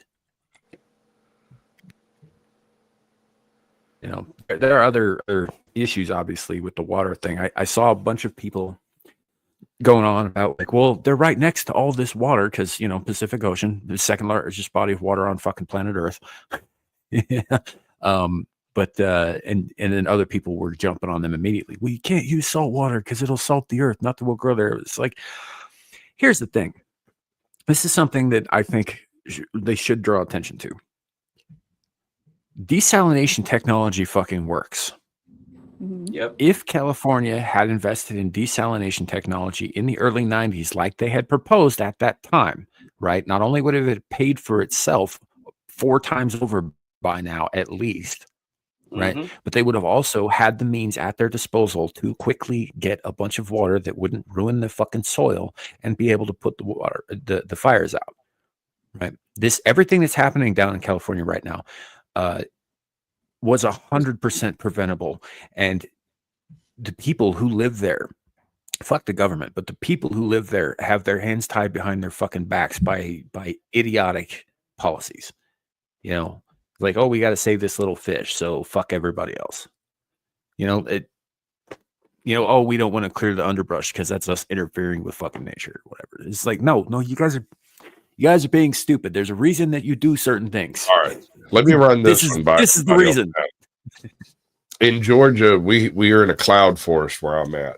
Our fire season becomes exceptionally dangerous if we fail to do prescribed burns for more than a year. 1 year, it becomes crown fires and wildfires and destroys absolutely everything on the mountainside, right? California hasn't properly dealt with controlled burns for 10 years. They've been doing the whole Smokey the Bear method of only you can prevent forest fires by putting every single one of them out. Plus, California is in an especially wildfire prone area because of the nature of the vegetation that does grow there naturally. Things like creosote and tumbleweeds and all this kind of stuff are extremely flammable, and some of them are not native to the area. And so it's sort of it's much like Florida with invasive species, except a desert. Yeah. You know, another thing, in 2014, did you hear? The people of California spoke and voted into existence that they needed more water infrastructure. I can't remember exactly what it was, the law was. And 2014 is when they voted for it to come to fruition. Not a single thing has been done for it 10 years later. I mean, I say 10 have a because it was high-speed voted for. monorail at this point too, but you know, Oh, that doesn't yeah. happen either. Same thing. They at least started something on it. There is a slab of concrete of, I think it's like, is it a football field length? Or maybe it's only like 3 yards. I can't remember exactly what it was. But for that, 3 yards is 3 yards is quite a bit smaller than a football field, Cal. No. It was something to do with yardage, and I can't remember if it was a full 100 yards. That's just what my brain did. It was just like, oh, a football field's length, or if it was. It sounds like more progress than Musk's Hyperloop, anyway. So, well, I mean, at least Musk gets things coming up with done. this The Hyperloop theoretical. is a joke. That's trash. That's silly. Let's see. Clues asking about, is it expensive to remove salt from water? Does it produce a lot of byproduct? Yeah, it produces deuterium, but you could use deuterium for a number of different things, including hydronuclear power plants. Yeah, that too. It is expensive, but California is one of the wealthiest, if not the wealthiest state in the union. So right, if a state could accomplish it, it should be California, but they can't, and we don't know why. Why? Yeah. So Wow.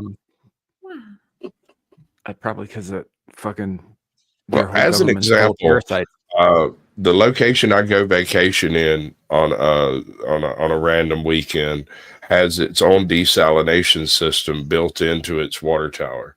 So it's not that it can't be done; it's that it's a bit expensive, and you have to kind of just do it and eat the cost of it initially. But once you have it done, the actual physics of it is fairly simple.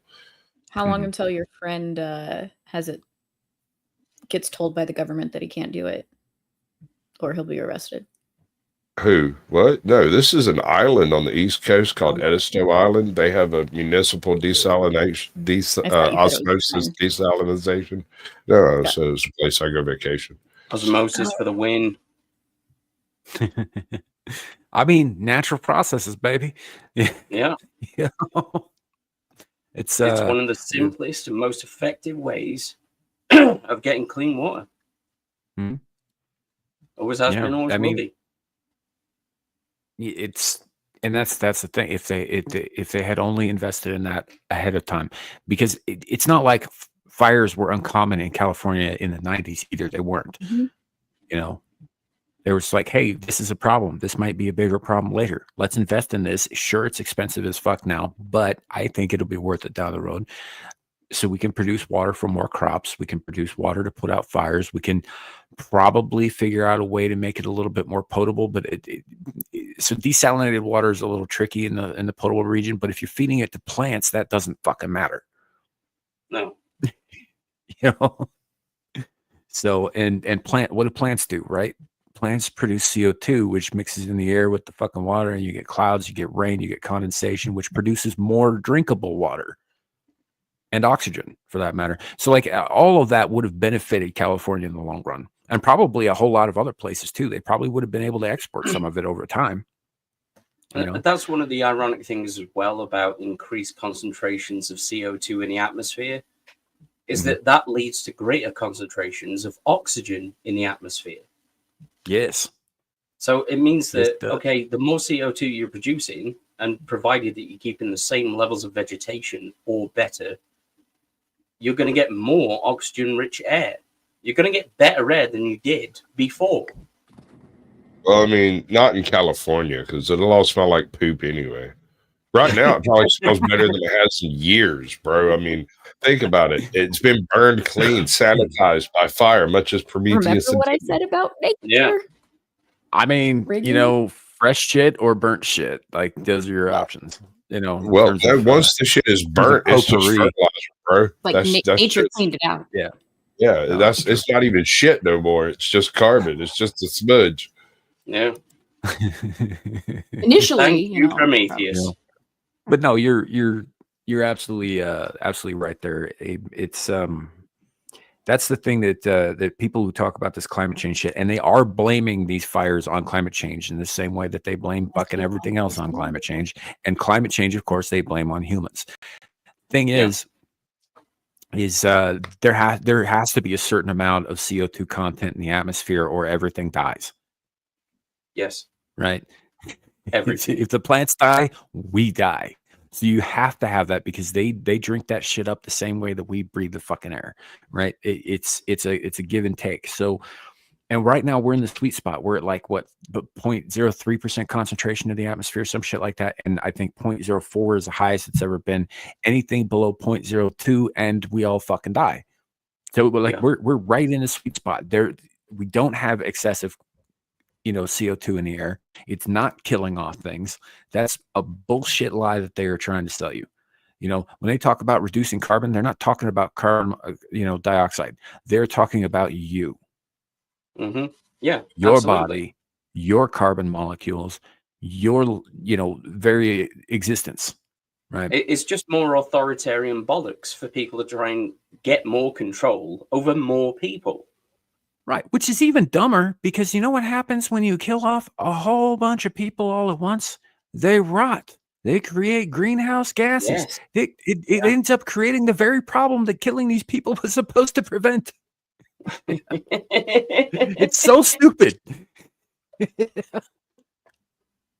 Yeah, I always think I always try and look at these like more realistic interpretations of apocalyptic scenarios. So, like The Walking Dead, for example. Okay, let's assume there's like a zombie virus out there that's ravaged everything and everything's zombified now. That wouldn't really be much of an apocalypse because it'd be over within a couple of weeks at most. Because you know that the militaries of the world would mobilize. They'd eradicate any kind of direct physical threats to the population. Wild animals, assuming that they are, let's assume that they are zombified. They're still animals. They're still going to keep killing other animals. And the ones that aren't zombified are just going to kill the ones that are. So nature will very quickly take a hold of that circumstance. And then the rest we'll take care of. Shortest apocalypse ever. Yeah. You know, I don't know, man. I also want to make very clear that we're not in any way mocking people who lost stuff. You know, and I think there's been something like, correct me if I'm wrong, Larry, you might have better stats on this than me, but last I heard there were, I think, about 8 people who did die during these fires. Yeah, somewhere around there. Yeah. Yeah. You know, I'm in no way mocking any of that stuff. Something got brought up the other day with an account I follow on Twitter, Hollywood Horror Museum, right? Yeah. They're out there. They've got a bunch of stuff out there. They also have a lot of friends who are, you know, on various different sides of the spectrum or whatever. They don't care about that. They don't get fucking political. And they made a statement about how they thought it was kind of sickening that they're seeing all these people saying like, oh, well, you know, California deserved it or they voted for this. They did vote for it. I'm not saying they deserved it. Nobody deserves to fucking burn to death. Nobody deserves to lose all of their shit. And I, for one, will never celebrate needless death ever. I don't care whose it is. You know, and fire doesn't discriminate. It doesn't care what you believe in. No, it doesn't. It will kill you. Death doesn't care who you believe in. Exactly. It's the ultimate equalizer. Yeah. You know, there is no justice. There is just us. There is no Abe, only Zool. Hey, that's right. For my Brits out there, there are a few of us Americans who have, in fact, read a Terry Pratchett book or two. Oops, my education is showing.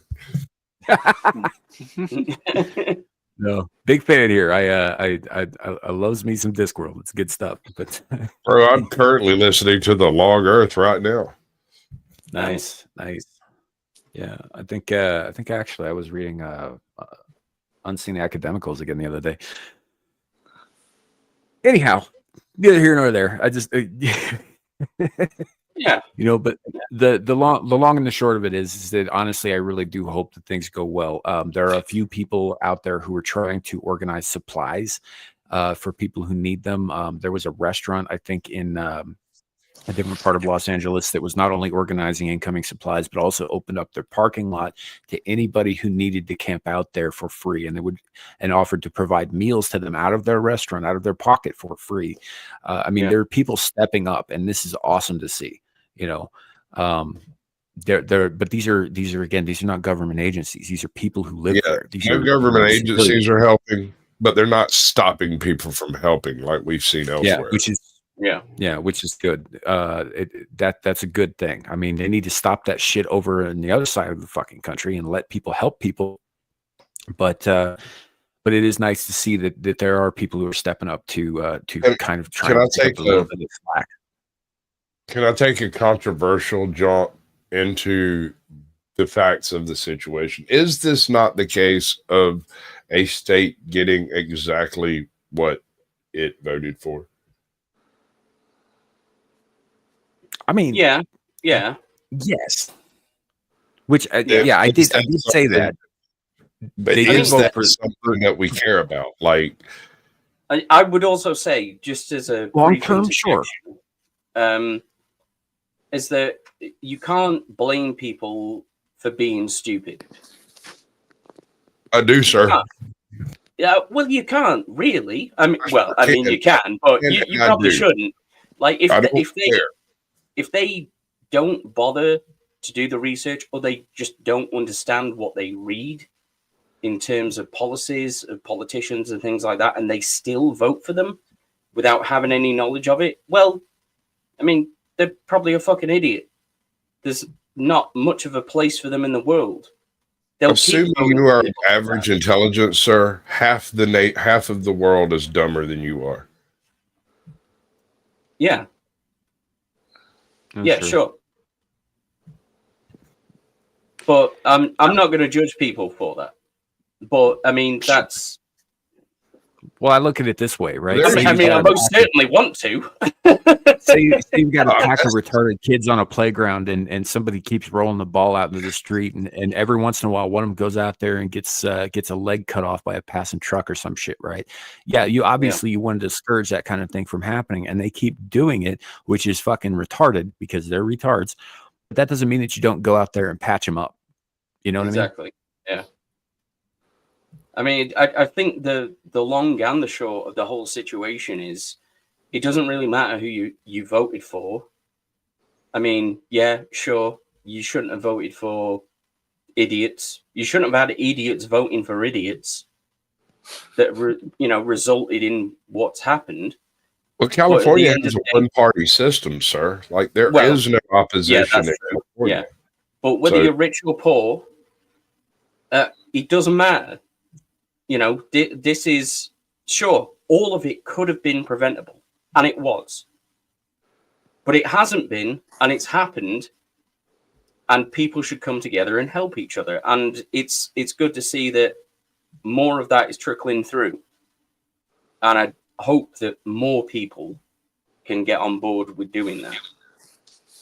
Right.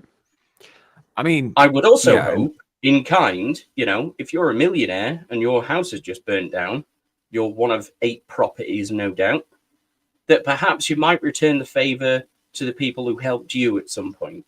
Sure. Don't On that expect it, note- but it would be nice. On that note, there was a little bit of amusing news that came out of this. The CEO of the Black Lives Matter movement, right? Oh, did who their bought all the mansion burn mansions. down? Yeah, she had 3 mansions in the LA area. 2 of them have burned down. Last reported. God. Can somebody get me that guy with the flamethrower on the phone right quick? I've got a request. You got to knock that 3rd one down. Hans, I'm just kidding. get the Don't do that. flammable Don't go out and do that. I do think This is how people lose channels, folks. Cutting edge. That's true. No, I'm not. I don't want people losing their homes. I don't think it's necessary to own 4 fucking mansions, especially when those mansions were bought and paid for by donations to a supposed charitable organization. But Yep. it's not a necessary thing to have. But it is what it is, I guess. I mean, you could almost argue that she doesn't actually own those mansions; that the charity does. Well, that's just a common known money laundering tactic, though, isn't it? It is. Yeah, that's why I don't actually give to charities, because it almost never goes to where it's supposed to. Yeah, I don't either. I don't trust them. If it's an organization, no, thank you. If it's a person, I'll help you. Yeah. So, and even then, I'm kind of sketch about it unless I know them, and I know that makes me sound like kind of an asshole, but the fact is I need my fucking pocket change too. So, yeah, Susan G. Komen is absolutely a fucking scam. Yeah. There was, I think his name was Steve Hughes, the Australian comedian. Have you heard of him? No, I haven't. He did this joke where he's taking the piss out of people that criticize him for giving money to homeless people. and they say, "Oh, you know, they're only going to spend it on drink and drugs," and then he goes, "Well, what do you think I was going to spend it on?" I get it. Yeah, that's good. That's good. It's like, I was gonna fucking do that too. So I came out of a convenience store the other day, and this old guy walked up to me and asked me for $5, and I handed it to him. And this lady walking in said, "Well, you know, he's only going to use it to buy drugs." And I said, "Hey, man, come here. I got another $5 for you. There's no way you're getting drugs in this economy for $5. Come here." Yeah, go a few blocks up the road and get the good stuff.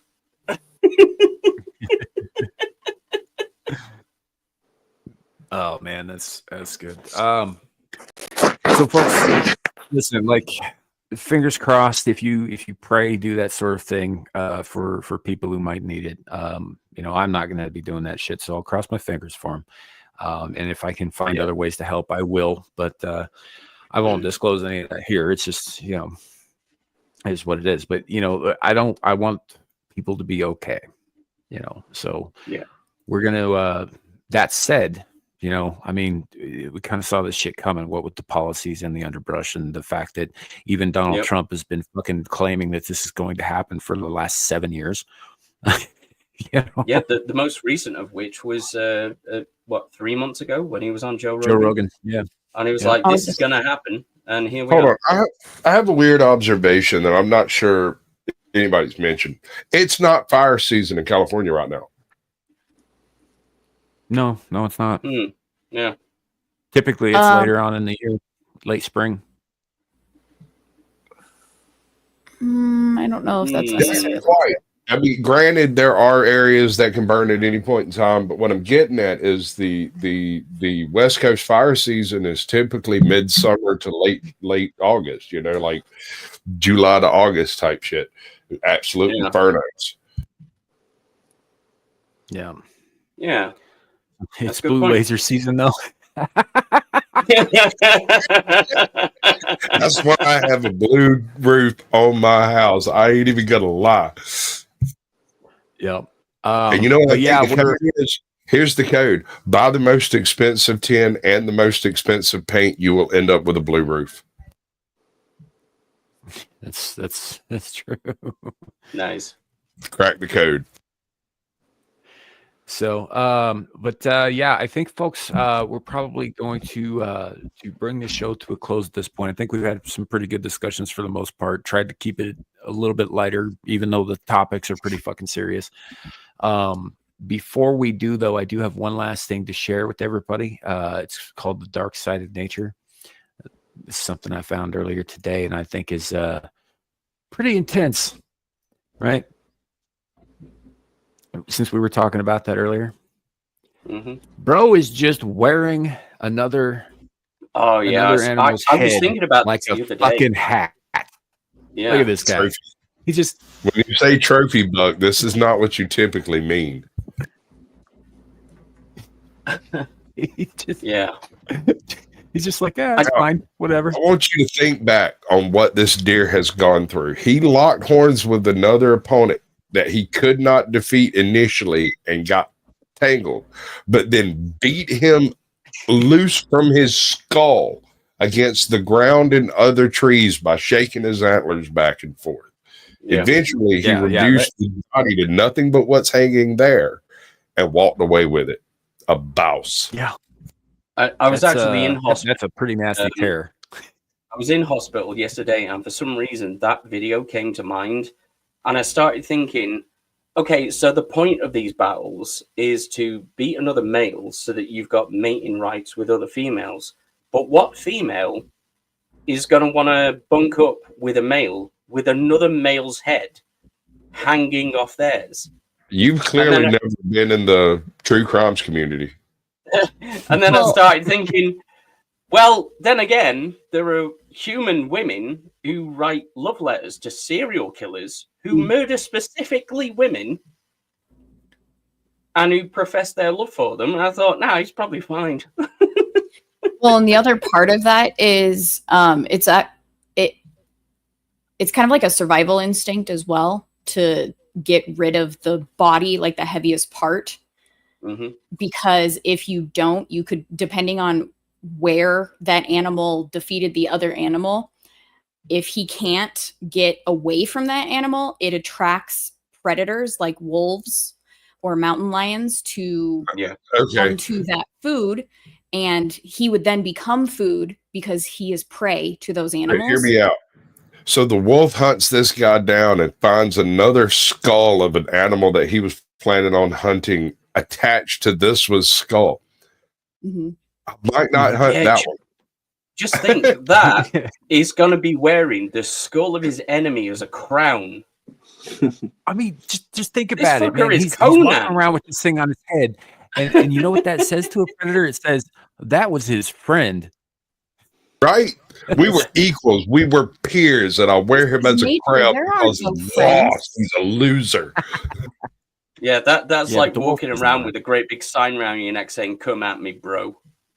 Right. You're not wrong. No. He's going to beat one motherfucker with another motherfucker. All that Right, said, like we're gonna for the same species, but we're not gonna- for. I'm just saying. Yeah, we're gonna close out now. So You brought it let's just up. keep going. Look, you and Sasquatch keep I know. wanting to perpetuate the conversation, and you guys were the ones who were saying, like, "Hey, we gotta go." So, You know better than to bring that up between the two of us. Are you kidding me? Get out of here. I with that know, shit. I know. You shouldn't have brought it up. All right, fine, be that way. So here's the deal. We're gonna go around the horn, and everybody's gonna let people know where they can be found on the internet and that sort of thing, just like you do with any other panel show, that kind of thing. And then we'll head on out of here. We'd like to thank all the chat for showing up and participating and hanging out and being awesome. Appreciate all of you guys. Let's start with Sasquatch. What you got coming up? Okay, so Tuesday I'm doing the Naughty Corner with AJOT. We're going to look at some heinous things that people do in private and record and send out on the internet so it becomes public. And we're going to laugh at them because they're all hilarious. On the 19th, whatever day that is, me and Captain Curmudgeon are relaunching the Blast Radius in its new iteration. And I'm probably going to try to sleep as much as possible between those two. I don't have anything specific planned, and I'm sick as a dog. No, fair enough.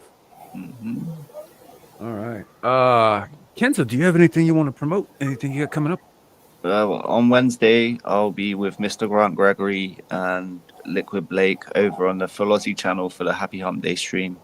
And then on the following Friday, I'll be with Commie Mark and the team for Russian Troll Factory over on Commie Mark's channel, and that starts at 5 p.m. Eastern time. And that's it this week. Thanks for having me on, though, guys. It's been good to catch up with everyone. Yeah, always glad to have you, brother. Abby, how you doing? What you got?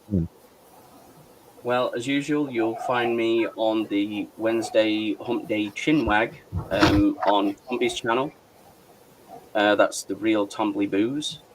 That's at 8 p.m. GMT, which I think is it 1 p.m. 3 p.m. EST? Yes. 1 p.m. Yeah. The same on Thursdays. We'll be playing Don't Starve Together. And then you'll see me at the pub at 7 a.m. GMT on Saturday. Nice, good deal. Larry. You guys can catch me tonight in the chat as a moderator on the world famous Exile Linus 2 channel, and you can catch me right here every Friday on Abyssal Musings. All right, fantastic. And let's not forget, folks, the next Abyssal Musings is a bit of a special one. It's Larry's birthday, so we're gonna have some fun. Nice. So, yeah. Green-haired anti-liberal. You can follow me everywhere on the socials by the same name as just advised by Sam. Cooking the books on Wednesday. I will be doing my Let It Simmer because we did just finish Journey to the West. And yeah, that's me. Got to keep it simple as much as possible. I'm also a producer for Dermy Wormy for Balls Busters and stuff. You say that like you wish you weren't. Ew. He's basically my internet little brother. So. Does that job come with extra sour cream?